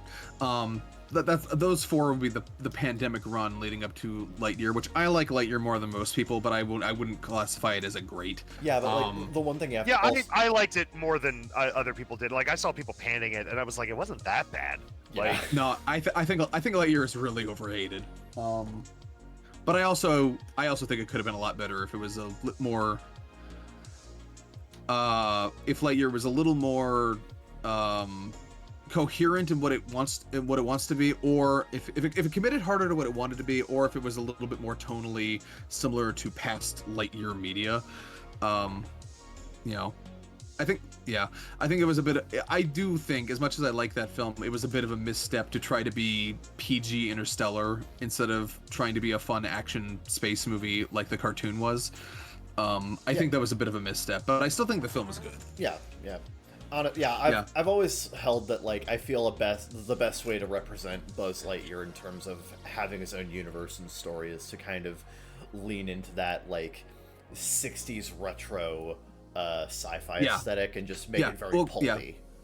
part of the problem with the confusion people have with Lightyear is the fact that it has the framing device of this is the film that Andy saw that made him a Buzz Lightyear fan, but Yeah. it's so tonally dissonant, not only from what that is in universe, but also what sci-fi was like in the 90s. Yeah. Because it's definitely a 2010 sci-fi film, not a. Yeah, it should have. If you want to commit to that framing device, it should have been less Interstellar, more Starship Troopers. You know. Yeah, absolutely. Yeah, something a little bit more pulpy. Yeah. So I think a lot of its underperformance comes not so much from the fact that it's a bad movie, but just the fact that it's a tonally confusing movie with the framing device they created for it. Yeah. But I think that pandemic run of those other 4 films I mentioned was actually really solid. Like I don't have this. I think they're well out of their dork age, and I think I think Coco and Onward has been really. I even like some stuff before Coco, like Finding Dory. I actually really like Finding Dory. Yeah. Personally. Oh, dude. The upcoming movie Elio looks really fun. That's also true. Yeah, I think they're kind of in their age of not being so shackled to the Pixar identity and just letting their younger, up and coming directors do their own thing. Yeah, it's worth pointing out. It's worth pointing out that the last movie, like Lightyear, was the last movie made at Pixar that had direct involvement from John Lasseter. It just took forever to come out. So yes, Elemental was the first one greenlit by oh fuck, I forget his name. God damn it. The guy who's in charge now. Pete Docter. Pete Docter, yeah. Yeah.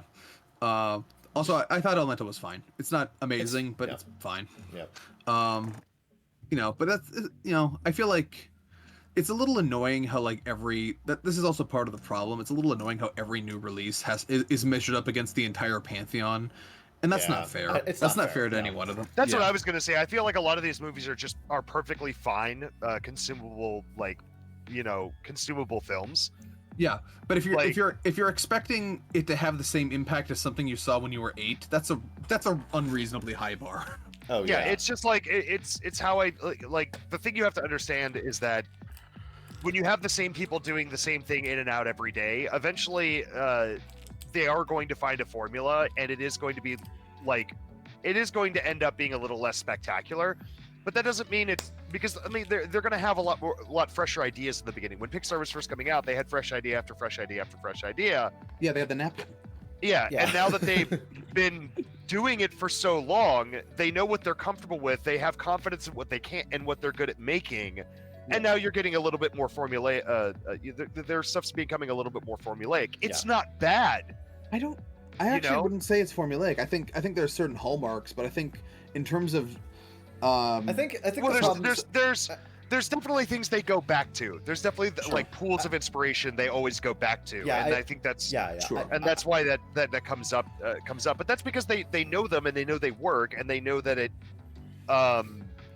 you know, there's only so many original ideas. Right. I think a better way to frame it is just to say that, like, for a while Pixar got more complacent more than anything. Yes. But I think they're out of that now when they're having their younger directors come up and putting their vision on things. Like just stylistically, things like Luca and Turning Red are very stylistically different from old Pixar. Extremely. In fact, when they came out, a lot of the criticism was that they were too different. So I don't think this sameness is really a valid critique, if that's something Emp was saying. Because I remember when those films came out and the criticism was, this doesn't look like Pixar, this is too different. So, you know, there you go. Yeah. Okay, looking the same. Are you talking about like narrative stylistically? No, like visual. Both, yeah. I'm talking about visual style, which they have. Those two films in particular have different visual styles, and then also narrative tonality. Luca feels more like an A24 film in points, and Turning Red has this very Y2K sort of vibe to it that is very different than the kind of classic sentimentality they go for. Yeah. Sure.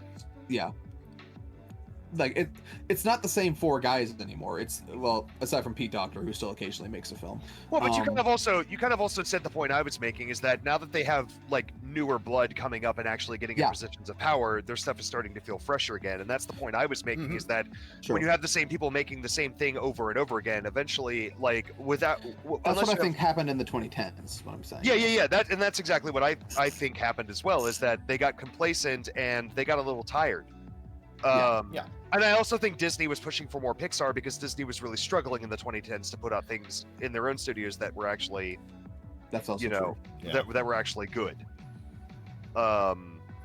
And especially near the end of the 2010s. They were probably being worked a little too hard because there were Pixar movies coming out like every year and a half for like a couple of for like a good 5 or 6 years. The cadence now is that they have 2 film years and then 1 film year. This year is a 2 film year. Last year was a 1 film year, etc. So they alternate back and forth. That's an insane amount of work for one team. Well, it's not one team. They're working on many movies at the same time. Yeah, it's a larger studio. Yeah. So yeah, those are my thoughts. But there's questions. He says, before we get to Sheridan's Japan adventures, sorry, we put the Japan adventures first, sorry. Some quick or not so quick topics. Number 1, so Sheridan, Kevin, give an update on that guy at Izakaya who ordered $300 worth of food and didn't tip. We don't know what happened to him. We don't know what happened to him. All we know is that they announced that he, asked them when we went back. You know, you were there. I asked the waitress, I was like, is that true? And she was like, yeah, that's exactly what happened. And I was like, oh my God. Yeah, no update this time. We don't know what happened to him. Like, he's I don't know still at large.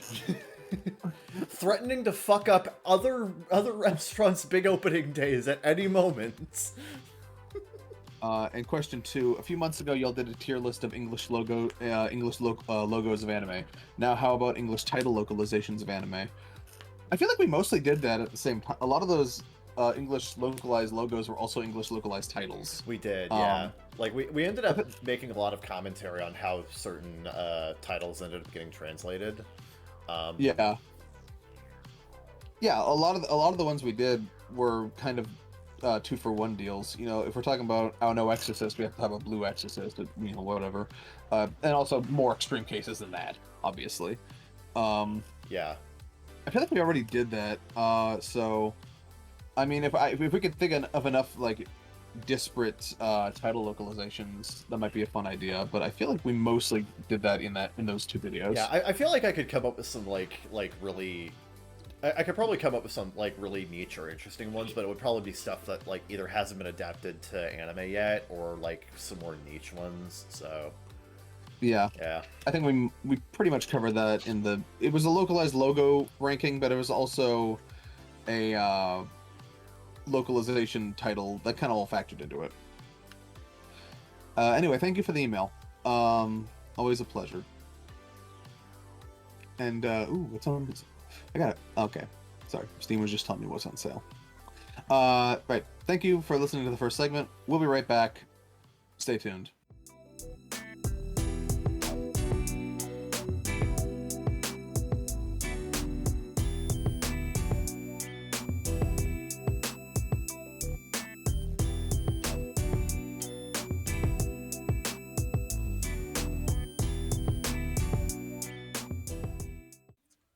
Hello, welcome back to the bakagaijinshow. We're gonna start the Reddit dive. It's how we keep this show alive, for real. For real. Let me tell you how I feel about this. Yeah, anyway, I saved these over a longer period of time than normal, so it might take me a little bit more scrolling to find stuff. Okay. Yeah. Hopefully I'll be good at, like, filling in dead air. Possibly. Kevin, fill in some dead air right now. Oh, God fucking damn it. Why do you gotta do this to me, man? Come on. I gotta find something. I know you do. Yeah. So fill some dead air while I scroll. Work on your beatboxing. You'd think that with, like, how much you've saved over time, you wouldn't have to scroll that much to fill dead air, but okay. Yeah. Oh, he passed the blame back. Oh, I see how it is. Yeah, I'm playing ping Here pong comes with the blame. buck! Well, as someone once said, the buck stops with you.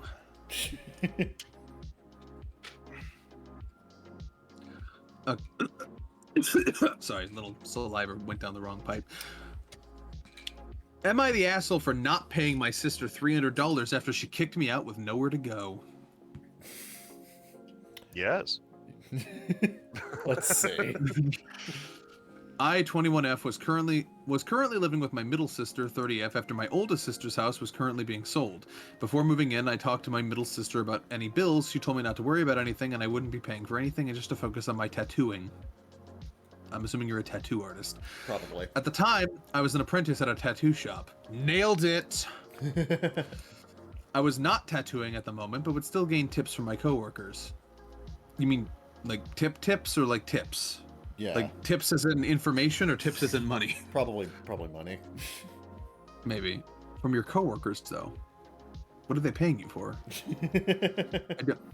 Even though she said I would pay no bills, I gave her any bit of money I had to help with something such as groceries, any bills, or I would buy her and her kids food when she couldn't afford it. I was truly grateful that my sister took care of me. I had no bills, but I did my very best on taking care of things for her, such as picking up her kids from school, cleaning the apartment while she worked, and made dinner before she got home. I saved enough money to buy a small used car. Me and her went to get it registered, and the tags were expired, so I had to pay a $300 fee. I didn't have the money on me at the moment, but my sister looked at me and said, "I'll take care of it." She didn't mention anything about paying her back, so I assumed she was helping me. Oh. Everything was going smoothly. Until she started going through some things with her husband and eventually started taking it out on me. She started demanding money from me every night before bed, saying threats such as, "If you don't pay me, I'll throw all your belongings outside, and you'll need to find somewhere else to go because I don't want you here anymore." Every night she threatened to kick me out, and I would just cry.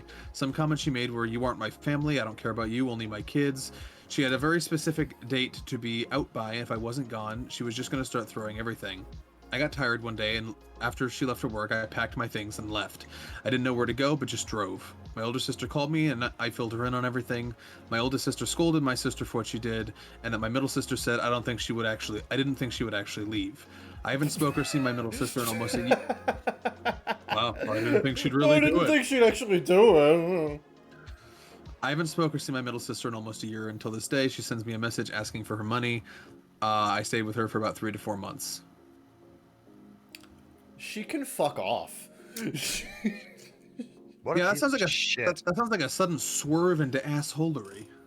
Yeah, it's kind of curious how, like, she was perfectly fine with all of this, you taking the apprenticeship job, gathering tips and using most of your tips to pay for her family, her kids, her food, her expenses, her bills. And like the absolute most that she does for you is spot you $300 to renew licenses on a new used car that you both use. And suddenly she talks to her husband, and now everything's bad now. So it sounds like some people turn into monsters when their financials are not in order, and it sounds like they looked through things and realized they were worse off than they thought and started taking it out on you. Probably, yeah. So, like, but that is entirely not your problem, and you have done everything in your power to help them, and they are being wildly ungrateful, and it's kind of on them for not really seeing where their finances were at the time and making expenses that they couldn't pay for. So you're super not the asshole. Top comment, not the asshole. Your sister gave you a choice between pay me $300 you don't owe me or get the fuck out. You chose option 2, which they were not expecting. Right. But they did give you the choice. If she's not happy with your decision, that is not your problem. But they didn't think she'd actually do it. Which is just the funniest thing to me. It's just like... It's like... Oh, they called your bluff. What a dumb bitch. Have a nice day. Yeah. No, not the asshole. Mega not. Mega not. I understand. Kevin, I'll find one for you. But first you must dance like the monkey. Ook, ook, ook. I clang together cymbals. Oh, well. Hollywood's gonna make a 5-part movie series about you. Great. You're gonna be the next Surf Dracula. Monkey. Like the first That movie. is not the franchise I was thinking of, but all right. The first movie is how I got my symbols. At the very end, last shot of the end of the season, you open the box, and there they are, the symbols. The Statue of Liberty. Yeah. Medium Tifu. Today I fucked up. Rise of the Planet of the Kevins. Oh, God. Kingdom of the Planet of the Kevins. The dentists are gonna make it huge. War for the Planet of the Kevins. Anyway, Medium Tifu. Today I fucked up by letting my daughter think that our cat had murdered the Tooth Fairy. Okay. That's really fucking funny. Happened on Tuesday, but my sister thought it was hilarious what I told her, so I'm sharing. So my daughter, so my daughter, who is 6, lost her second baby tooth that morning. Oh, good for her. Fast forward to bath time, and it's getting late, and I am camped out on the landing, playing Duolingo and listening out for when she is done. Suddenly, they're shrieking. A great big moth has flown into the bathroom and is doing its best to bash itself into the spotlight in the ceiling. Oh, I fucking hate those. Just little things that just go boom, boom, boom, boom. I go rushing in, and my stupid brain decides that I can kill a couple of birds with one stone by both reassuring her and hurrying her into bed because it was a school night and I want some evening to myself. Reasonable enough. So I brightly exclaim that it must be the Tooth Fairy checking so she can collect her tooth, but oh no, you are not in bed yet, so she may have to come back tomorrow. What a shame. This has the intended effect, and Mermaid Barbie and her court are in the process of being swiftly ousted from the bath and into the tidy box. That's really clever. When I hear the ungodly clatter of my cat launching himself upstairs at speed. Cat's like, I got this. You see, my cat has a prey drive of about 11 and pays his rent in pest control. If it has more than 2 legs and is smaller than, say, a terrier, he will kill it with extreme prejudice. Dun dun dun dun dun. The moth, which had been fluttering in and out of the hallway and bathroom, decides to batter itself against the spotlight again, and Neo, the killer in question, launches himself across the landing, springs beautifully from the toilet tank, and bashes it straight down onto the bath mat. Fucking chaos ensues. I'm gonna assume this was set to the beat of The Only Thing They Fear Is You. Yeah.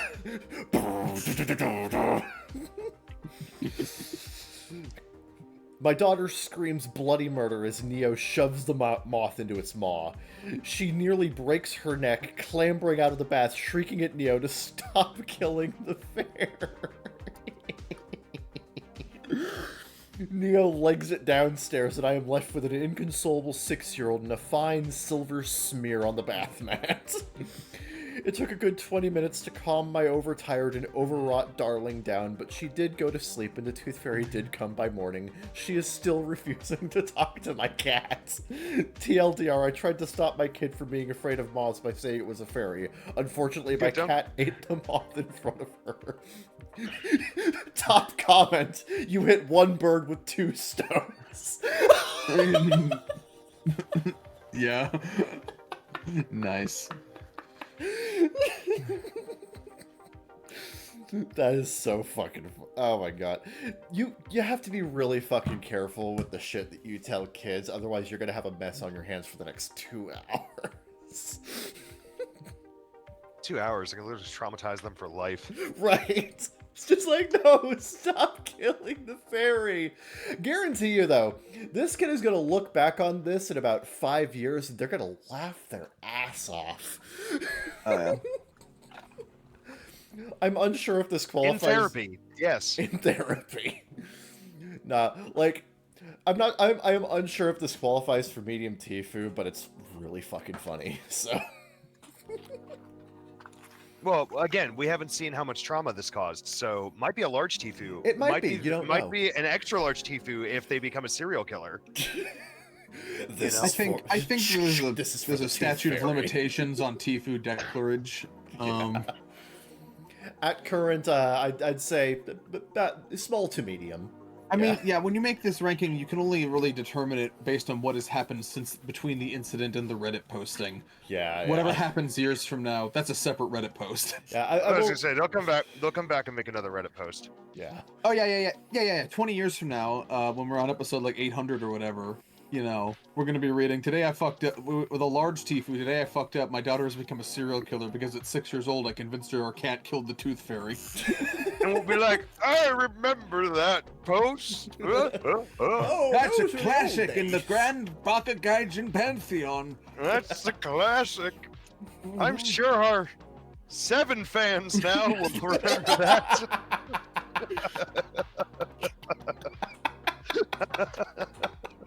God damn you. We're at 7 now. Oh, nice. Let's see here.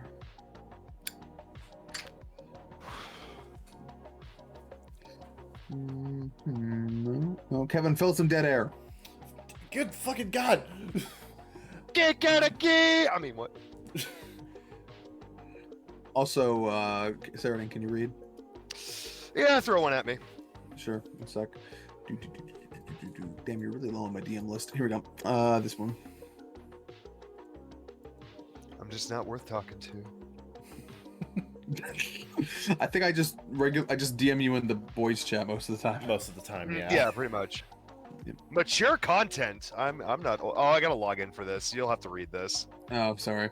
I honestly to God do not remember my Reddit login. That is how infrequently I like. Okay, visit I'll this do fucking that one website. next. I'll do that one next. I'll try to find you a safe for work one. Okay. Kevin, fill more dead air. God fucking damn it. Oh my God. I have no idea what I'm gonna do. I don't know. You experience? Have I you been watched the show experiencing? on this Hitler guy. Someone should stop Someone him. should stop him. Oh my God. This one. Okay. All right. Well, that was exciting and thrilling dead air that we had. Yeah. Thanks, Kevin. You're really great at this. Did you send it to All him or right. me? Yes. Send it to me. Am I the asshole for refusing to let my 70-year-old mother ride with me when we were going to the same place? I don't know. Are you Christian? Oh God, her mother's name is Barb. No, no, This is no, Christian! no. This is Christian. Oh my God. My mother Barb, 70, female. I would hope your mother is female. And I have a challenging relationship. I love her, but I struggle with her. She consumes a lot of far-right news, anti-vax, government conspiracies, etc. I am pretty LC with her, and have gone through periods of NC with her because of her gaslighting and rewriting It stands history. for low contact and no contact. Low contact and no contact, sure. Anyway, my son, 16M, and I, 43 female, we're supposed to go and visit my aunt, Cindy, 55 female, this weekend, about 6 hours away. She was diagnosed last month with stage 4 bone and lung cancer. I'm so sorry. That's rough. And it has devastated our family. My mom likes to visit Cindy as well, however, Barb has a habit of relying on others for rides, which often results in prolonged stays at Cindy's house. 3 weeks ago, during a drive with Barb, I asked her to share driving duties for an hour or so I could rest. To my surprise, she refused, citing sudden fatigue and refusing to let my son drive. This left me frustrated and exhausted as I had to drive the entire way without a break. So let me see this right. With Barb. So your 70-year-old refused to drive. Okay, got it. Yeah. Now, Barb and I each separately planned on going to visit Cindy and the boys. When Bard, LMAO, found out I was going up the same day, she said, "Oh, that's great. Can I ride with you?" I said, "No, I think it's best to take your car as planned, and I take my car. That way we will both have our cars, and you can leave whenever you need to." She didn't like the answer and pressed me for more. I told her that she didn't help with the driving last time, and she wouldn't let my son drive either. She should take her car as planned. She was very angry with me when I asked why I hated her so much, and finally yelled that she was sorry that I had such a bitch for a mother. It was a weird conversation, but I felt proud that I had been true to my boundaries. I have words about that. That night, Cindy called me. She sounded so weak and sick, and she told me that she was shocked that I said no to my mom. I apologized for her having any stress to deal with, and that I don't owe my mom a ride. She was going to drive up on her own will and still can. Cindy said that because of the stress I had caused that I shouldn't visit her. I was devastated. Being stage 4, she doesn't have long, and this trip was planned back before we even knew about the cancer.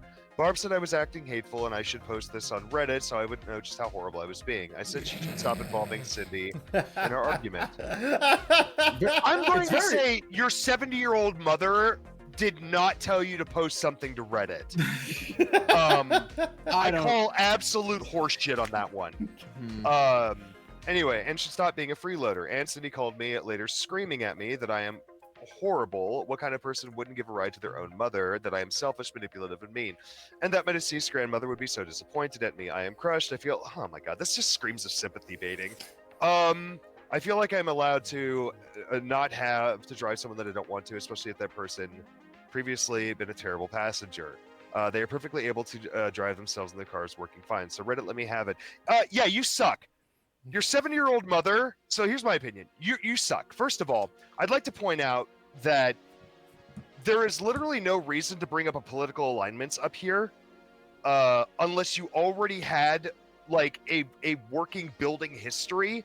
I think with her, that's what she established. She was low contact, periods of no contact, because of her gaslighting, rewriting history, stuff like that. So it does tie into her behavior. Yeah. Sure. But like, my whole point is, like, a 70-year-old female saying that she is exhausted or suffering from fatigue. Oh, I know. Well. Sure, but yeah, that happens. But also, she didn't let the sun drive for some reason. She purposely made it more difficult for her when there was another solution, which it sounds like she has a tendency of doing. Yeah. On the regular. Even beyond all that. To be fair, it's a long form trip and the son is 16. So he is barely legally available to drive. She trusted him to do it, and she's right there. Yeah. You know. So like she can like give, assistance if needed. I mean, yeah. Sure, but I think we had that. I think we had that post earlier, like episodes and episodes ago, where somebody was going to flick on the self-driving thing, and someone said, the passenger said, "Nope, I don't care if it's your car. I'm getting out." So it's like, it's reasonable to not trust an operator of a car and basically say, I don't want you driving. Like, there are two ways to interpret that. That's what I'm saying. You're probably right. Yeah. But it's like, I can't make that I don't know this kid. I can't make that determination. Yeah, like, there is always the possibility that the kid is also just a shit driver, or like, there's nothing else said about it. Well, I can only go by what OP tells me, and OP trusted their kid to drive them, so that's what I have to work with. And again, like, there's a bit of kayfabe here. Like, we have to take these at face value. Yeah. Even if we think they're bait or fake or a creative writing exercise or whatever, we can only judge it based on what's written. And based on what's written, not the asshole. I'm not going to make a determination because I feel like a lot of stuff is being glazed over here. Sure, it's valid. Yeah. So no judgment is an option. So would you say just info? Yeah, I also think that given what your priority was, which was to go and visit someone who is in a very, very bad situation and probably not going to be around much longer, if it were me, I would have sucked it up and just driven and then not been a bitch about it later. Like, yeah, I understand not wanting them to drive separate vehicles, but at the same time, it's like, what's really more important here? Your disputes and disagreements with your mother, or being there for someone who is literally dying, who you love and care about? Maybe, but I feel like it's one of those situations. These are old people with a lot of history. That's also so true. It's like we're seeing a small snapshot of it. Which to your but that's point, what I'm saying. But according to you, we have to go with what snapshot we get. Right. Yes. Which is why I said not the asshole. If we're just going on what's written here. Yeah.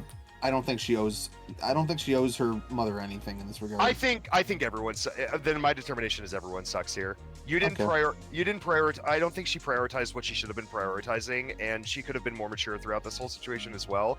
Sure, but nobody else in this is. The mother sounds like a bitch, sure, but it's like you're trying to be there for someone who's dying. Like, fucking suck it up and get it done. Sure, although also the dying person did not sound pleasant in this regard, but I'll give them a pass because they're dying. Yeah. Kevin, speak to this. I'm kind of in the middle here, but I'm kind of leaning on, like, not the asshole. Sure.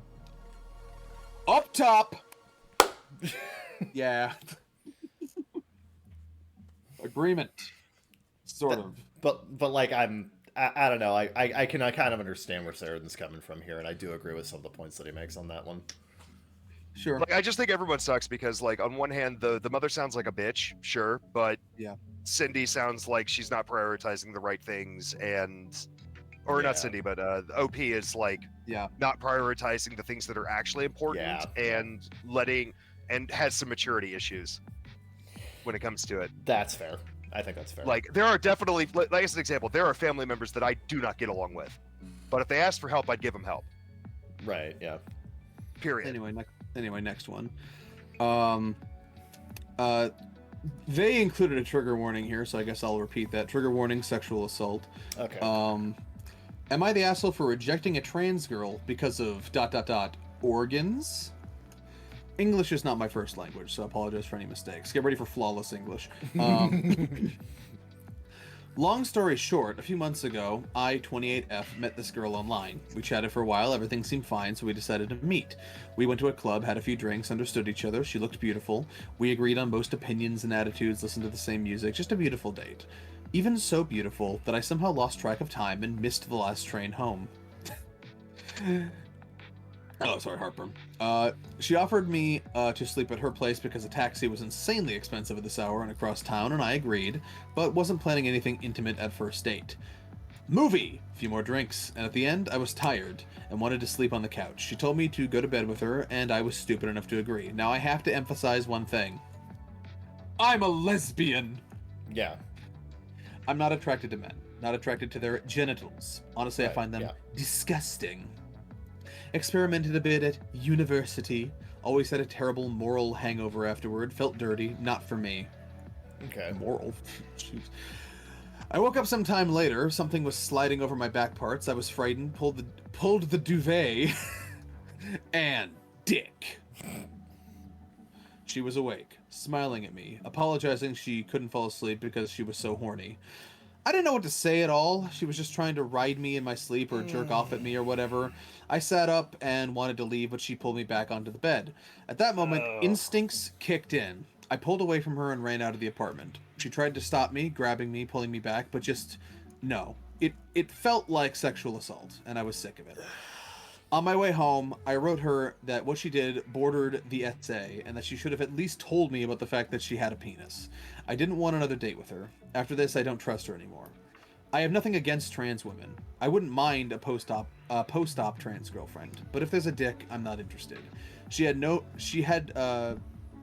no before photos, trans flag, or anything else like that on Facebook that I could suspect anything.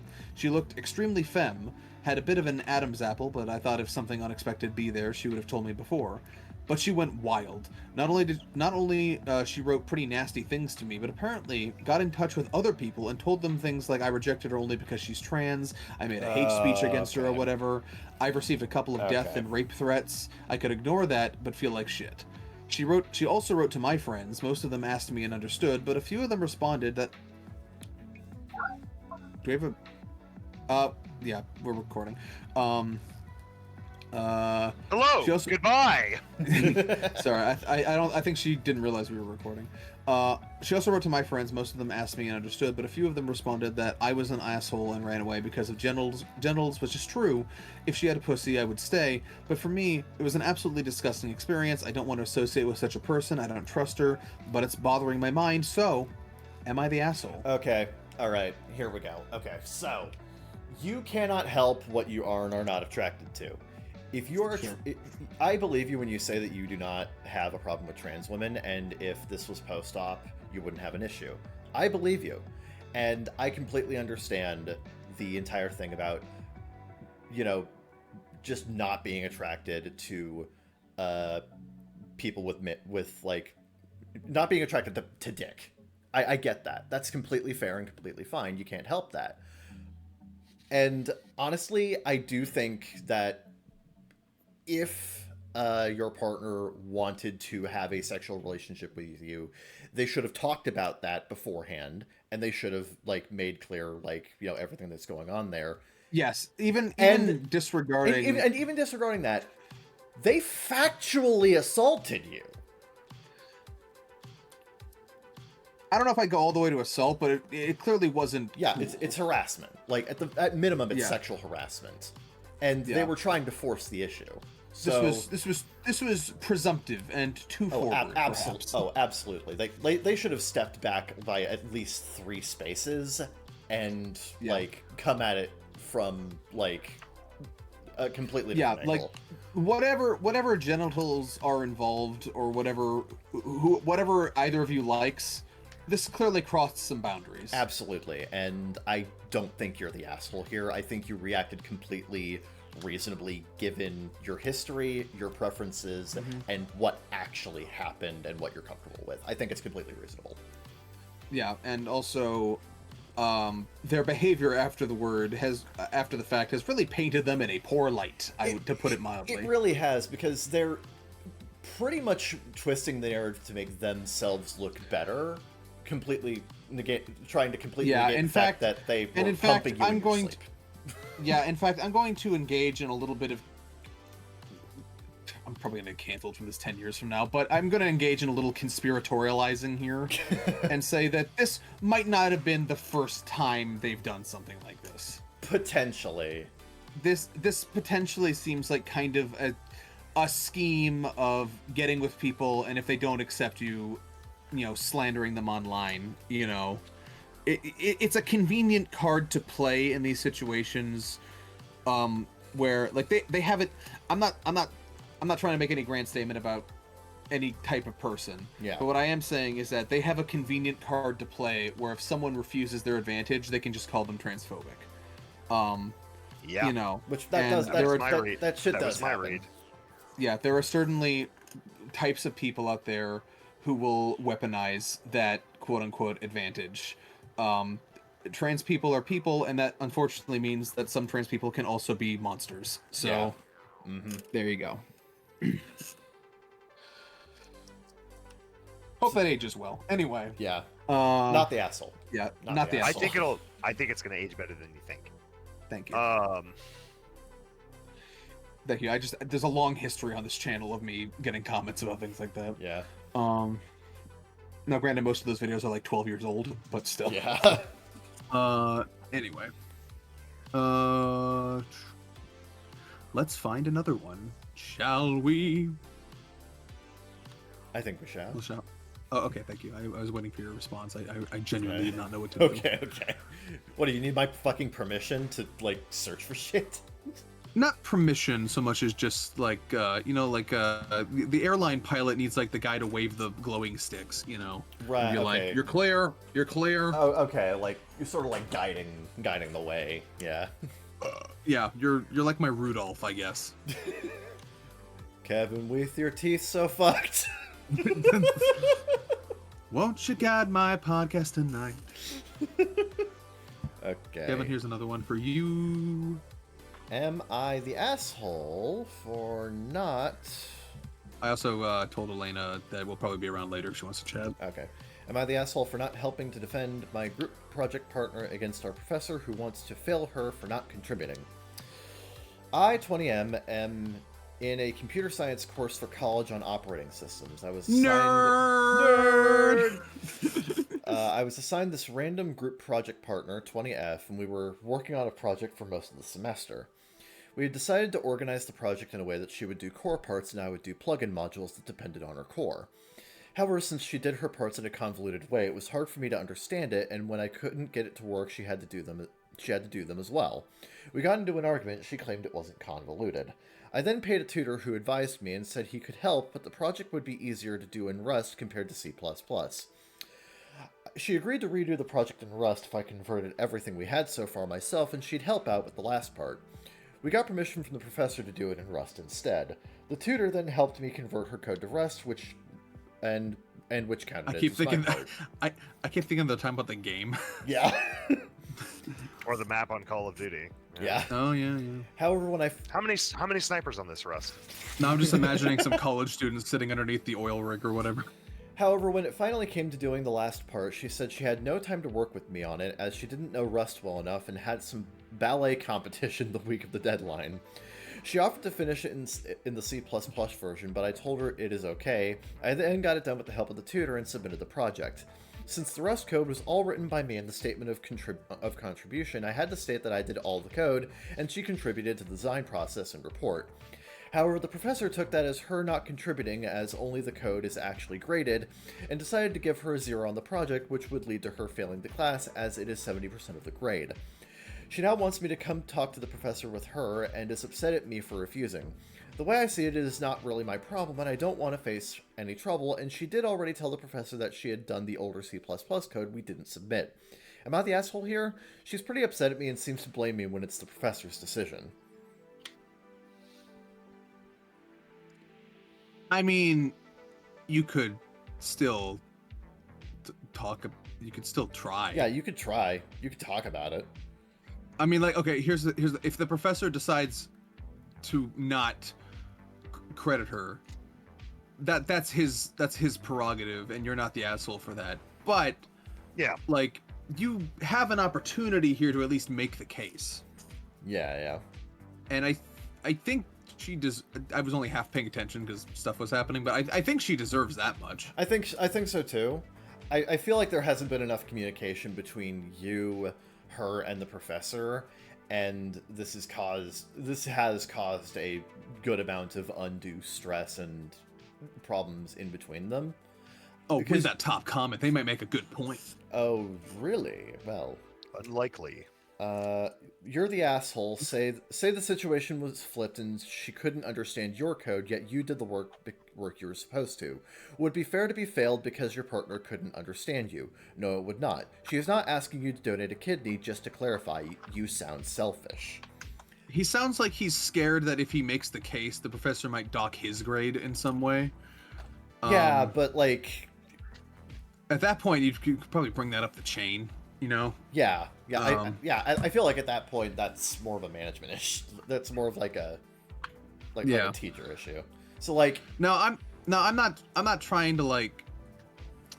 It's gonna sound like I'm like enforcing Good Samaritan law here, but you had an opportunity here to at least attempt to help someone else with that. You know what? I'm not gonna say you're the asshole, but you failed the shopping cart test. How about that? Yeah. That's a good way to put it. Yeah. Yeah.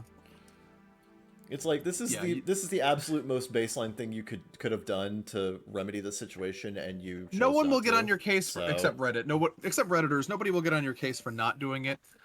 But what does it say about you that you didn't? Yeah. So I'm not gonna say you're the asshole, but kind of sus.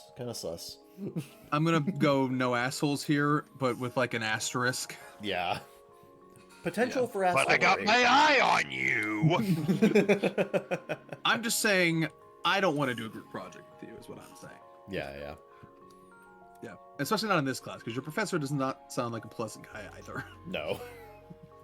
Yeah. All right. Next one, if I can find it. If you can find it. All right, read this one. Or if I have to.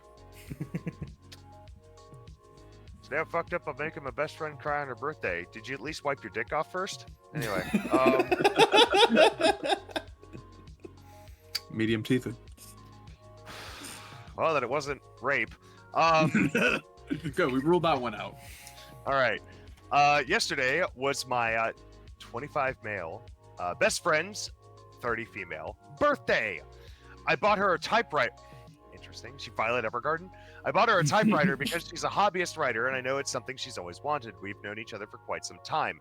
We gas each other up when the other is feeling self-conscious, jab at each other for fun and laughs. But most importantly, we've always been there for each other when we're going through a tough time. We typically hang out by playing video games and watching stuff on YouTube and TV. So since yesterday was really snowy and most of our friends live outside of town, that is exactly what I did. We've been talking about two things for a while, starting to stream together and starting to make a game together. Excuse me. We've talked about, that was well brought up, too bad I wasn't. We've talked about a game. We've talked about the game a lot, even started jotting down ideas and ways to develop the game. Yesterday, I was talking to her about how to start streaming with Twitch and OBS. What does OBS stand for, by the way? I'm very... Open broadcast software. Okay. Yeah, I've always wondered. Like, it's always referred to as OBS. I've never bothered to look because I don't use it. Sometimes I refer to it as OBS to make Kevin mad. Right. So when I do, streams, I just, pop in a cassette player and I use an old cassette, like, recorder and converter and put it up. Yeah, you do that thing where you take two blank cassette tapes and like have one set to record and play the cassette on the other one to copy a cassette with two stereos. Yeah. Yeah, there you go. Yep, you figured it out. I was born in the 90s! Anyway,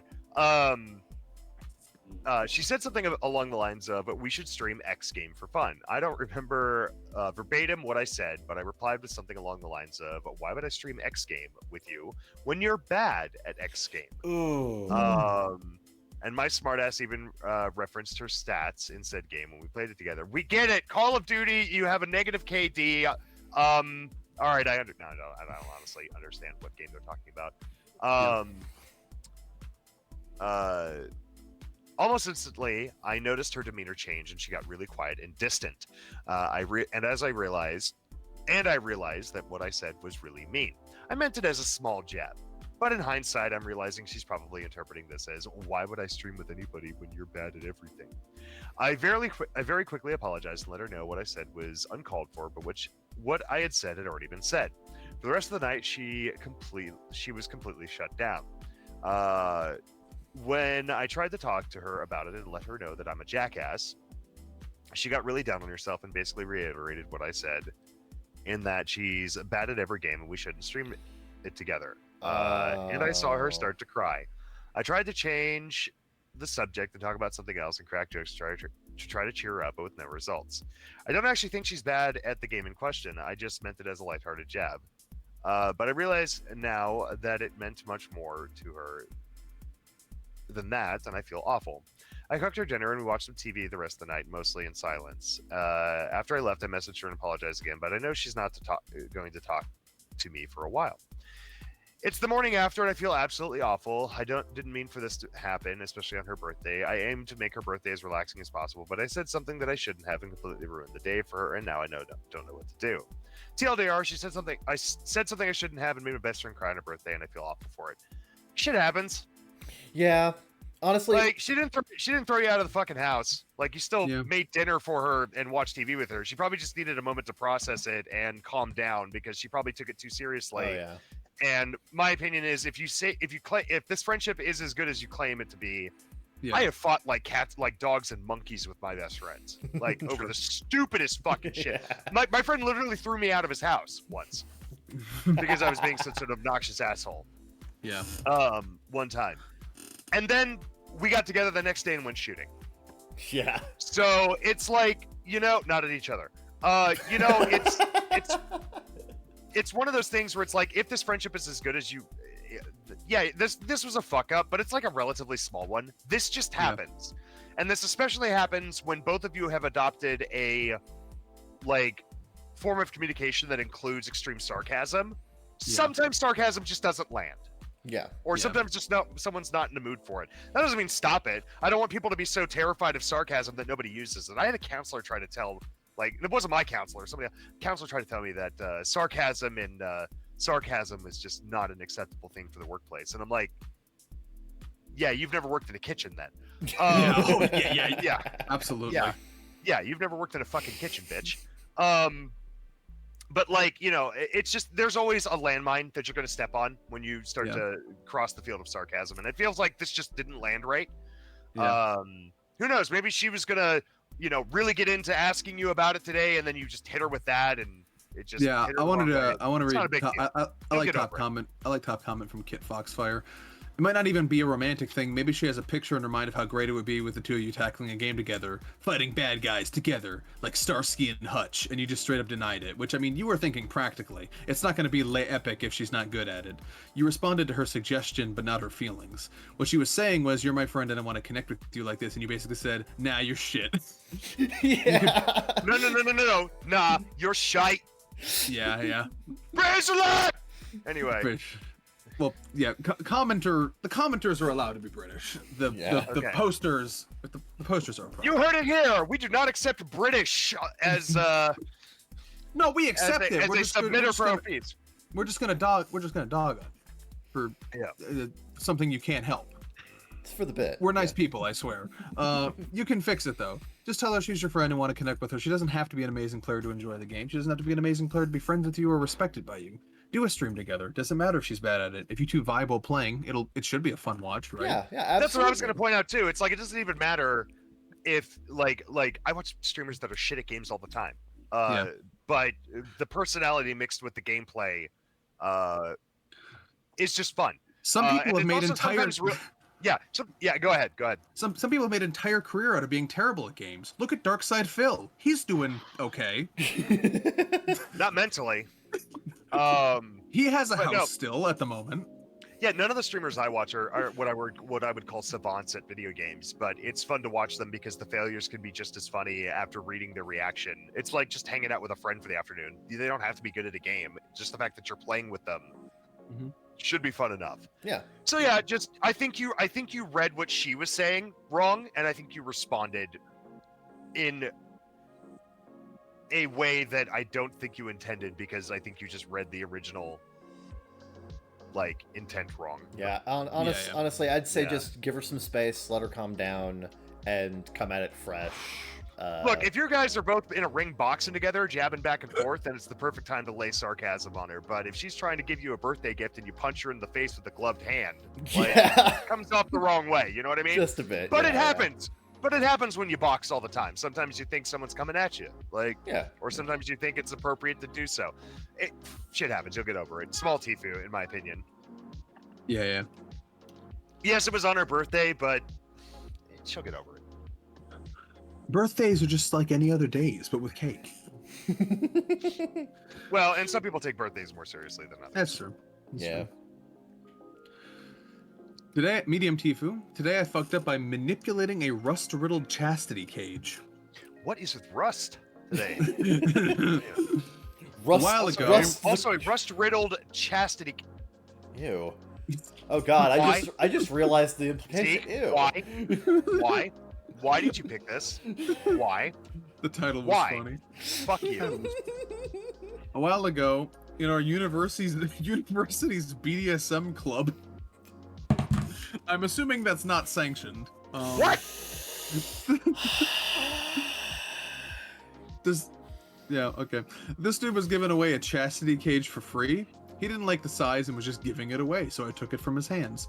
A good detail to know is that the cage was advertised as stainless steel, so rust was not an initial concern at all. Little did I know that, apparently, in the market of chastity cages, it is not uncommon for cheap metal ones to be falsely advertised as stainless steel. At first, the rust was almost invisible, deeply hidden in the crevices of the body of the cage. So concealed, in fact, that I actually used it one time without noticing the rust. This was about 2 or 3 weeks ago, give or take, and no complications so far. So I reckon I got away with that little stunt. The thing is, after noticing the rust, I decided to try to clean it off. The dude who gave me the cage told me to bathe it in vinegar or bleach. At first I tried vinegar. It was uneventful. Some rust came off, but not all of it, so I decided to leave the cage, then add a cup of bleach overnight. My little naive ass thought it would be the same, just releasing a little more rust and rendering the chastity cage clean for a few more uses before tossing it. I was so wrong. I awoke to a cursed juice of rust. The solution had been completely overrun by it, and the stains on the metal had only grown bigger. And that wasn't all. There was so much that there was clumps of rust floating in the solution, as well as a 1 or 2 centimeter tall pile of sediment accumulating on the cup of the floor of the cup. As I moved the cup, the sediment started to float and mix, turning the previously translucid, cloudy solution into a cursed, opaque brown cup of doom. Oh. Da da da da da da. No. I was, and still am as of writing this, in an audio call with an equally stupid friend of mine who told me that the rust had completely gone off the metal, and I should just take it out and wash it, and then it would be good as new. I got an old toothbrush and tried to lift the cage from the cup, getting a few droplets of cursed rust bleach in my skin. The cage was not overrun by the rust stain, but the stain had grown quite a bit. My worst move was gripping to a part of the cage that seemed to have no rust on it bare-handed in order to inspect it. I held it for a few seconds, then dropped it in the sink. All good, right? Well, it was all good until I felt a little stinging in my thumb. Upon inspecting it, I found that a very tiny laceration on my thumb. Not even bleeding, but I could distinctly feel the sensation of being cut. I'm now under the suspicion that I might contract tetanus from this ordeal. Scared shitless is maybe a better way to put it. Yeah, I would. If you haven't had your tetanus shot in the last few years, I'd recommend go getting one now. Yeah. Yeah. Yeah. Oh, that's okay. To be fair, tetanus comes from rust. Top comment: tetanus comes from rusty nails when they were in old dirt and wood. The organic material contains the tetanus. There's no way you're going to get it from something rusty that was soaking in bleach. That's a good point. That's also yeah. That's a good point. Still get your make sure your tetanus shots are updated just in case. Just in case. You never know where people are going to put these things. This chastity cage could have been involved in some forest play for all you know. Who knows? Yeah. You don't know that.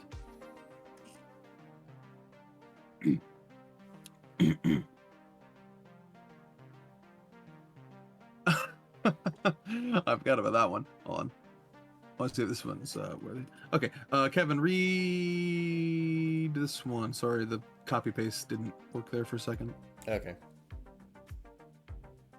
Okay. Oh, we got another Ita here. Am I the asshole for... Oh, God fucking damn it. Hold on. It didn't properly open. Give me a second. Open in Reddit. There we go. Loading. I'm just gonna read it. Okay, there it is. Am I the asshole for laughing at my cousin after she had an absolute meltdown after her boss saw her buying toilet paper at Costco? What? Laughing at my cousin after she had an absolute meltdown. We really need asylums open back up because these posts lately are insane. What do you think Reddit is for? Exactly. Yeah, this is the containment field. Yeah. First post ever on this sub, so using a throwaway. Okay, Mr. Pootesfuck. Pootsfuck. Yesterday I tagged along with my cousin on her trip to Costco. She has always been very high-strung, but for the most part, we were having a nice time. As we were in the checkout line, a very pleasant man in his 50s or 60s said hello. My cousin introduced him as the man who owns the company she works for. I sort of stood by as they had normal small talk, and he even complimented her on helping out with a huge sale, even though she's not in sales, and said he said that they were still working out what the bonus was going to be, but it was going to be more than they initially thought. I mean, all in all, it seemed like a great interaction to have with a boss when you see them out in public. Shortly after she left, she started almost hyperventilating, saying, "Oh my god, I can't believe that just happened." I had no idea what she was talking about, and then she started saying, we have to leave. We have to get out of here. That was horrible." This is so funny. I said I had $300 worth of groceries and I can't come to Costco. I can't leave. She actually walked away and sat down in the food court, and I was still so lost. But her leaving caused an even bigger scene because I had to go find her because they needed to scan her membership card. She was in absolute hysterics at this point, and even the cashier asked if she was okay and if they could get her some water. We paid and walked out, and she appeared to be so physically weak I told her to lay down in the back seat and I would load everything and drive. As I was driving, I finally asked her what was going on, and she screamed at me, "My boss just saw me buying toilet paper. Do you know how humiliating that is?" No, I don't actually. No, I actually thought I misheard her, and so I said, "Wait, this whole thing is over toilet paper?" Who fucking hurt this woman? She Good lord. she screamed, "Yes, I'm probably going to get fired." I asked her. Oh my god. Let him finish. Wait, let her cook. No! Let the cooking happen. I asked her if she seriously thought Her she was... brain's already cooked. I asked her if she seriously thought she was going to get fired for buying toilet paper. She said yes, that she can't let anyone at work know about her private life. I told her I doubt he even noticed it. I also doubt he thinks about her bathroom habits, but he also probably assumes she shits and pisses like everyone else. Then she screamed back, "Your job is so easy, you couldn't possibly understand how much pressure I'm under at work. I'm going to lose it." At this point, I lost it and started laughing harder than I knew was possible. Oh, you mean like us? Yeah. What the fucking hell? Not only was it ridiculous, but I felt like she was attacking me, and instead of going back and forth, I felt finding the humor was the way to go. She said, "You're actually laughing at me? You're such an asshole. I do you a huge favor and you're laughing at me." She got to my house and dropped me off and sped off with my groceries.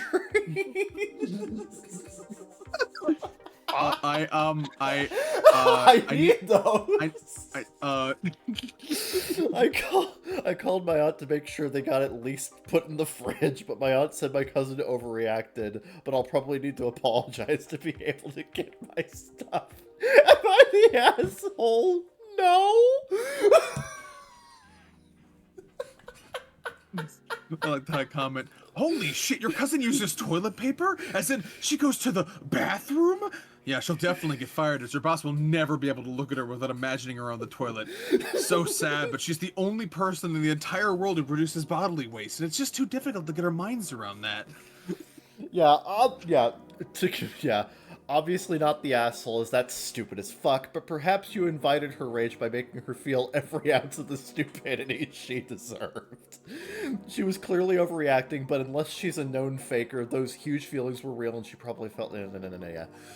No, you're so not the asshole. Wait until she finds out that there are bathrooms at the office with toilet paper because coworkers poop there too. What? People poop at work? Oh my god. I like how he started this by saying she's always been very high-strung, and you're like, okay, sure, whatever. You didn't realize how high-strung until this. You do not realize the depths of how far this goes.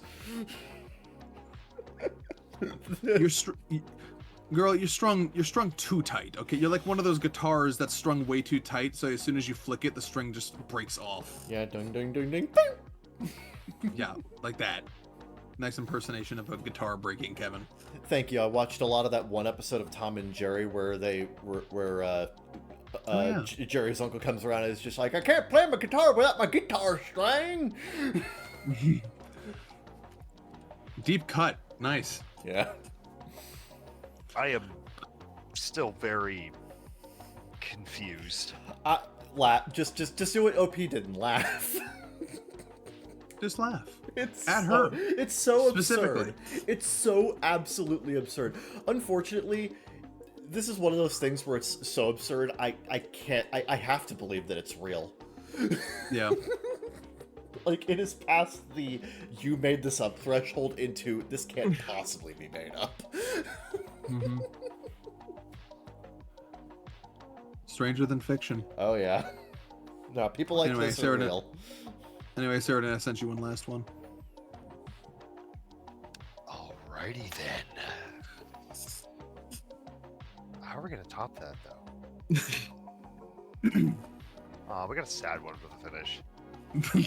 Also, this is incredibly short. What the fuck? Am I the asshole for not wanting to connect with the neighbor's disabled child? I, 34 male, am an Army vet, retired and sustaining a serious injury in combat that left me with 30% burns. I recovered fine, though. Interesting. You were this close to becoming Shishiro. Just putting that up. I moved into a new apartment, and one of my new neighbors is a lady in her 40s who has a 12-year-old son. The son is in a wheelchair because he lost his legs in a traumatic accident. The lady sparked a small talk, and I told her about my experience in a really PG way with no juicy details. She asked me if I could talk to her son because she feels like he needs an example of a brave man in his life. Don't ask me what the fuck this means. I politely refused, not like I dislike children or anything. I feel like he won't be able to relate to me and vice versa. I can still run, jump, lift weights, etc. He's in a wheelchair and will experience that forever. It's probably like rubbing it in, and I don't want to trauma dump a pretty graphic story on a small child. She told me that he needs some guidance and needs a person who can look up to and relate to. I told her that I'm not exactly the best role model for a 12-year-old, that I doubt he could relate. She said I'm being heartless and dismissive of her struggles. I don't think you're being heartless and dismissive, but I think you're missing the point. Yeah. Yeah. Like I feel like you're dealing with you having to deal with a significant amount of physical adversity. Because 30% burns on your body is going to lead to medical issues. You're going to have issues for the rest of your life. Yeah. Like burns do not heal pores. Pores are how you get rid of toxins in your skin, in your body. And you're going to have significant issues as time goes on. I kind of get his point though, because imagine you're 12 for a second. Like when your mom introduces these kinds of people to you, it's gonna feel like the dare officer coming in. You know, Yeah. like it's just awkward, and I don't think it's what any 12-year-old really wants. No, I absolutely see that. I absolutely see. Here's what I'm saying. I don't think he's being heartless or dismissive, or No. I don't think he's an asshole for not wanting to, but I also think he's kind of missing the point of what the mom's saying here. Not that he should do it, but I think it's just like I just think like you're not saying his seeing criticisms are not the right criticisms. I agree. Yeah, that's what I'm saying. I'm just saying, Yeah. like, his criticism, like, he says, well, I can still walk, so it's completely different. I'm like, you're dealing with physical adversity. And I guess so, but is like a 12-year-old in a wheelchair gonna feel that way? Are they gonna see the nuance of that situation? I think the 12-year-old in a maybe. wheelchair just wants someone to care about him. Perhaps. Probably, But yeah. ag- But again, again, I don't think he's the right guy for it. And I think he's Yeah. right for saying that. But I think he's missing the point of what's trying to be said here. Overall, though, Possibly. I don't think he's Yeah. an asshole, though. yeah, that's the only part of our No, job no, no. is to determine assholishness and negatory. I like to discuss things that are a little bit more in depth than that. Oh, Sorry yeah, for... no, that's yeah. no, So yeah, I I was being purposely reductive for comedy. No, obviously we're gonna talk about the implications. No, yeah, obviously, yeah. Yeah. No, But not the yeah, asshole. yeah. That's all for that. Time for the lightning round. Oh, boy. Ba-da-ba-ba-ba-da-ba-ba-da. But this is where we go to unpopular opinion. Find some opinions that might be unpopular or popular. Do we agree? Do we not? Let's find out right now. Oh, you had a little, kind of a beat going there. Nice. A little bit. Unpopular opinion: armpit hair is unattractive for both genders. I kind of agree. I kind of agree, personally. Well, that's 'cause you're gay. Yeah. No, I'm gonna. But I'm I gonna also agree! I'm gonna be that guy and say it doesn't. Again, my opinion does not fit on women. I could go either or for guys, shave it or don't. You know, I'm gonna be that guy. I'm gonna stand for the common man. I'm gonna have a popular opinion for a second here. That's fair enough. But like personal Yeah. preference, I broadly don't like armpit hair. But here's the thing though. Do we think this what he said is an unpopular opinion though? I'm not sure. Honestly, Yeah. I don't know. I don't know. Yeah. I think it's ambiguous enough that I'll allow it. Yeah, I'll but, allow it. Yeah. Watch yourself, infinite underscore teacher 8759. I hope Yeah. he's teaching Halo Infinite. That'd be fun. That would be fun. Yeah. Probably not. Based. No, he's probably just a teacher that's lived infinite lifetimes. He's probably Aristotle reincarnated. Oh, now I don't like him. Oh, Oh, no. damn. Anyway, unpopular opinion: Dr. Pepper is the best soft drink. I don't think that's unpopular. I think most people like Diet Pepper. I think cool people like Diet Pepper or Dr. Pepper. Yeah, I love Dr. Pepper, dude.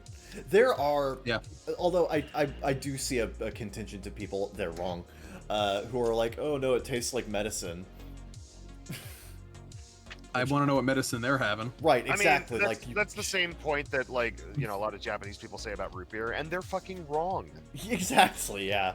Like, So... I'm sorry that you're picking up on the absolute slightest bit of cherry flavoring. So, okay, and so basing your entire the opinion on that. that's actually because in like we have the classic like bubblegum flavored medicine, but in Japan they had like sarsaparilla flavored medicine. That was like the common thing for them. So that's kind of why they say that. Right. Okay. That. Oh, okay. That makes... helps explain things then. Right. Yeah.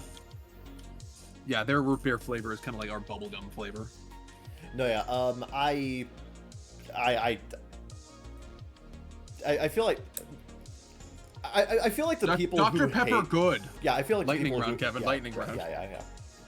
Yeah. Oh, you're just gonna giving up? Yeah, I'm just saying people who hate Dr. Pepper not numerous enough to make this unpopular. Not friends of the show. Yeah. Anyway. Yeah. Unpopular opinion: armpit hair is attractive on both genders. What the fuck? Fuck, This this guy's guy's like the absolute polar opposite of it. This guy's just fucking being Green Anarchist 69. You're just going against the grain, aren't you? I see You saw an you. opportunity.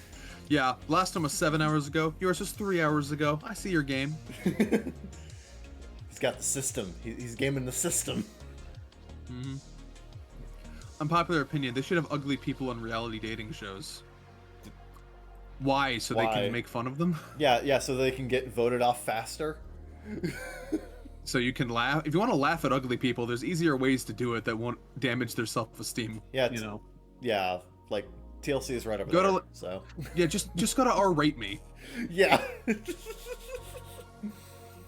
Or like, what now? If you feel compelled to laugh at ugly people, you don't need to put them on TV. is all I'm saying. R-Rate Me is where people just like post pictures of themselves, just like rate my appearance, and people just go the fuck off. Mm-hmm. Let's see. Sounds like a great place for building self-esteem online. Oh, absolutely. Assuming you're attractive, that is. Let's see here.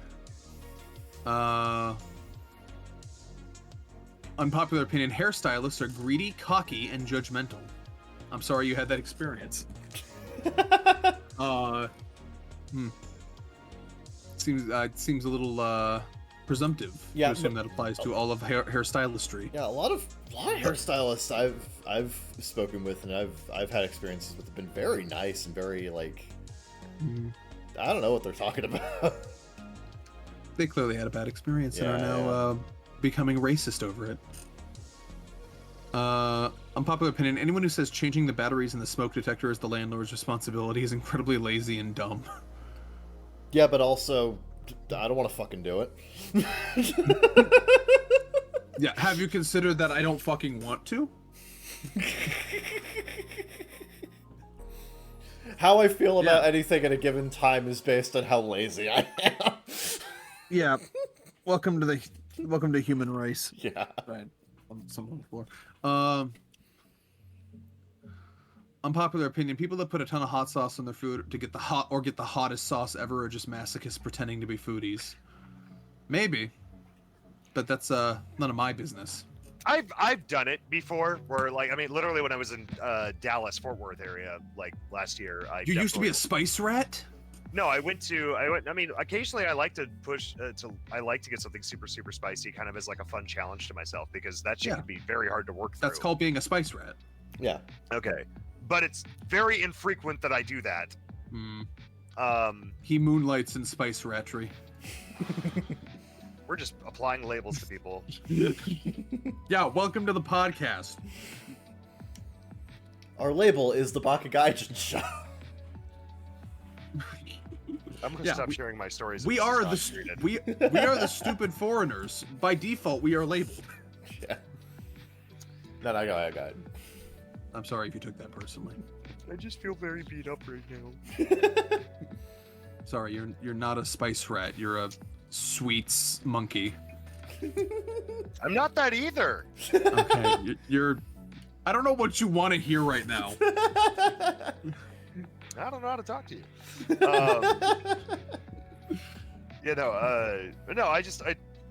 Whatever. I don't care anymore. Unpopular opinion: French fries are a vehicle for ketchup, or any other better sauce. This guy goes to In-N-Out. Confirmed. Yeah. Yeah. Unpopular opinion. I like that my sports teams suck. He's addicted to that underdog feeling. Probably, yeah. I've actually met a lot of... Being around Browns fans, I've known a lot of people like this. If the Browns ever actually won anything, they wouldn't have an identity anymore. Yeah, pretty much. The Browns finally, when it's like, well, what do we do now? My entire identity gone in a flash. Yeah.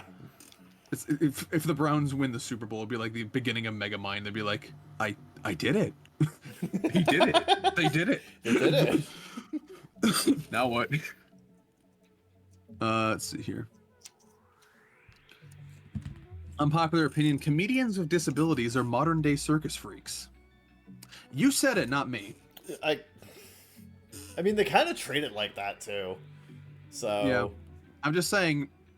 Roberto Shimurda said it, not me. Yeah. Unpopular opinion: coconut water is the best overall beverage. How many things have you drank? You should drink more things. It's an interesting. Also, it's Good called for you. coconut milk. Coconuts have milk. I don't know why we decided that's what that's called, but that's what that's called. Unpopular opinion: parents of victims should be allowed to hurt the criminal. I think that would get out of hand fast. I feel like that's a bit, yeah. I think it's happened before, and it's cool when it does, because everybody feels like a sense of self-righteous fury, and that, justice was actually done. But is it good for society? No, it's very bad for society as a whole.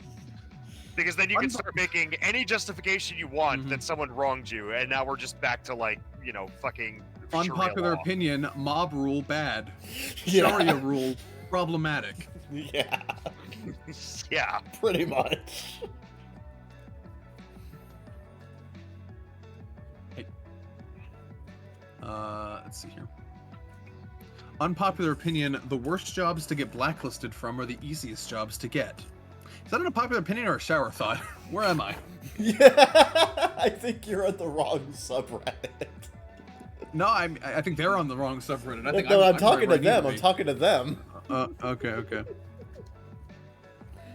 Yeah, OP, shower thoughts is over there. Unpopular opinion: aspartame is my favorite artificial sweetener. That's a good... I should rank artificial sweeteners. Yes, you how would should you- rank Like a artificial million of them now. Yeah, you should. Yeah, I don't know how I would isolate them, but yeah, that would be interesting. What's the best and worst artificial sweeteners? Has anyone answered this question? Time That to sounds interesting. find out. On man versus food. That I'm actually curious now, like a ranking of artificial sweeteners. I don't know how you do that. How would you do that? Yeah. Is it based on like which taste is the least offensive to you, or are you basing it on like how close it is to actual sugar? Like, Yeah, well, there's that, but then there's also like different products are gonna be like if you just try a bunch of diet colas, like they're all formulated differently, even apart from their different sweeteners. right? Yeah. So it's like any differences you perceive might not even be due to the sweetener; it might be due to some other aspect of the formulation. So you'd almost have to like get the same You'd have to get like the same recipe for the same thing and just swap out the sweeteners. Yeah. Which I guess could be done, but it wouldn't be like an official product. You'd just like you'd be fucking doing the Senku thing and making cola at home or whatever. Anyway, fascinating. Some YouTuber get on that. Not me though. I'm busy.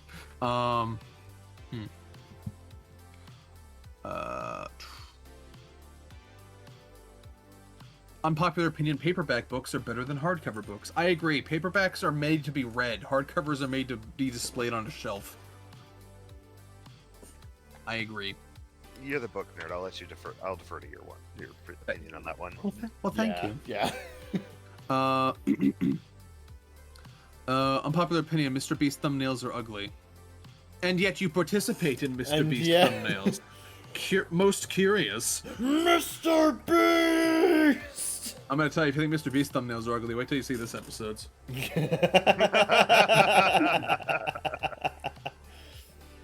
Unpopular opinion: I don't like listening to music. It's the guy! We found the guy! We found him! He's here! We found this guy Soundwave's banner warned us about.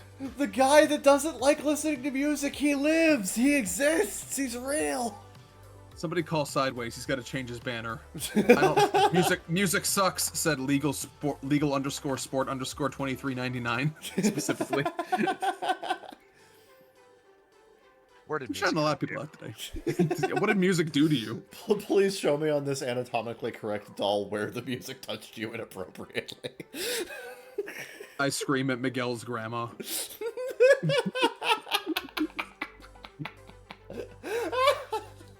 This is literally the plot of Coco. Let's see here. Unpopular opinion, chopsticks are the superior utensil to forks. I think they both serve different functions. I agree. I would happily eat ramen with a fork or a pair of chopsticks, but I feel like spaghetti is strictly a fork thing. And sometimes when Kevin's feeling especially goblin mode, he might just reach in with his hands and go like... Yeah, you don't know me. It could happen. Could happen. Unpopular opinion, George Lucas and Star Wars would have failed if not for Marcia Lucas and John Williams. Possibly. Possibly. That is a huge part of it, because part of what made the original Star Wars movie as effective as it was Marcia Lucas's editing on the film. Is that how it's pronounced? I said Marcia. It's pronounced Marcia. Okay. No, yeah. Part of it is just like Marcia Lucas's editing on the film being as tight as it was, and cutting out a lot of the extraneous stuff that George Lucas had in the script.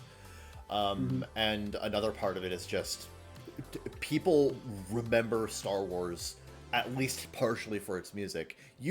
Anytime you say Star Wars, the opening crawl immediately pops in someone's head. Ta-da! Yeah. Unpopular opinion, I like Awkwafina. She's a really fun and good actress. Here's the thing. She's fine. Yeah. She's fine, but she has one shtick, and she's in fucking everything. And she also kind of came out of nowhere. Like, I don't think she had like a breakout role so much as the industry just kind of decided, this is Awkwafina, she's a star now. Get used to her. This is our new funny lady. Yeah, I think that's kind of where a lot of the backlash comes from. She was kind of thrust upon audiences, and then she was just kind of in everything. She was in like she's been in literally as main characters back-to-back Disney and DreamWorks films like multiple times. Yeah. She's a little overexposed, and I think, well, I don't mind her shtick. She is more of an acquired taste than I think studio executives might have assumed. Probably, yeah. That's really the that issue. I definitely agree with. Yeah. That is the breakdown. Then again, I've never seen a film by her, so I don't really have anything to say on this one. Sure. That is the Awkwafina breakdown. Unpopular opinion, Zoom meetings are better than in-person meetings. Okay, but you know what's better than both? An email. Which you can send at bakagaijinshow@gmail.com.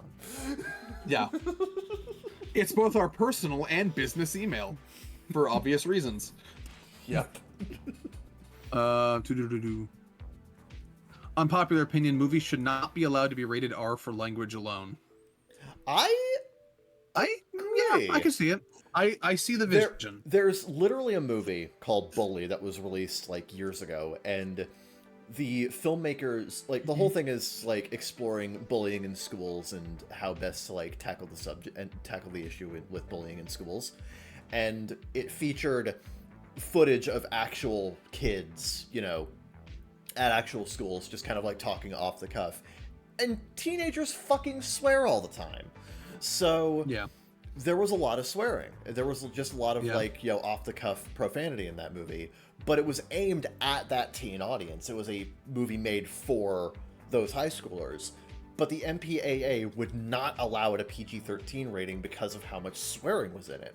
So they had to heavily recut and bleep out a lot of the swear words in the movie, or dub over them in some cases, to get it down to a PG-13, which a lot of people feel makes the film a lot worse.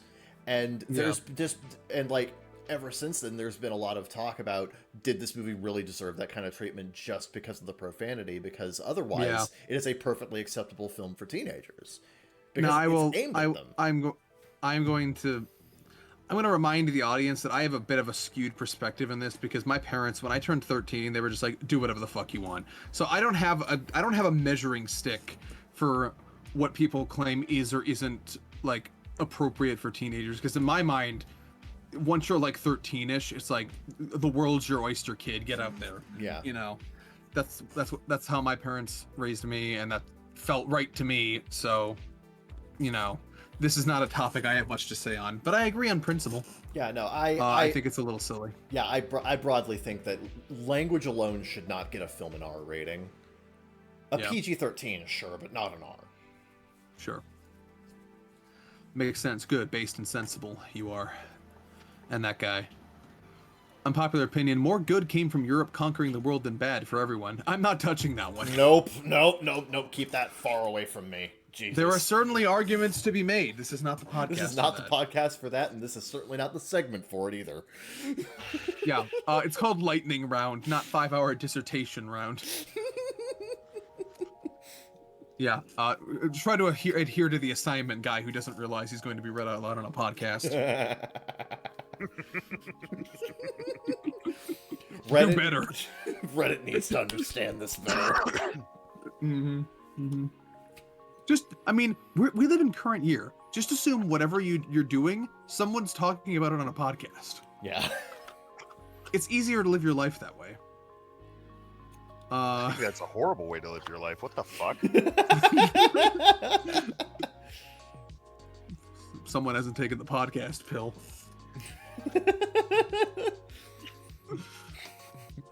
Unpopular opinion, Seattle I'm sorry, I'm just reminded of that one fucking meme where it's like me tweaking off of the Spotify perker or some shit like that. Oh yeah, right. Oh right, with all the social media apps on the yeah, yeah, that's fun. Unpopular opinion, Seattle is on the coast. Who said it's not? Hold on. I recently found out people from Seattle don't think their city is on the coast. Puget Sound is part of the ocean, therefore Seattle is on the coast. I refuse to hear. It's Puget Sound. Puget Sound is on part of the ocean, therefore Seattle is on the coast. I refuse to hear any nonsense stating otherwise. Top comment, I am from Seattle. I have never heard anyone say this. Second comment, it's hard to miss all the cruise ships. Also, I found the meme. I found what I was talking about. I'm gonna put it in the boys chat, and I'm also gonna put it in the video. This is really funny.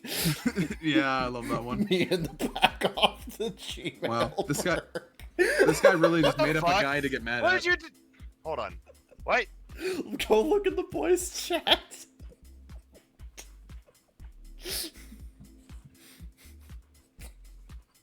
Oh boy. I fucking love that. That was great. Oh my god. Back off me and back off the Gmail Percocet. Unpopular opinion, reaction content as an idea is not bad. No, it's terrible. Who would react to things they see on the internet? You're fucking idiot. What? No.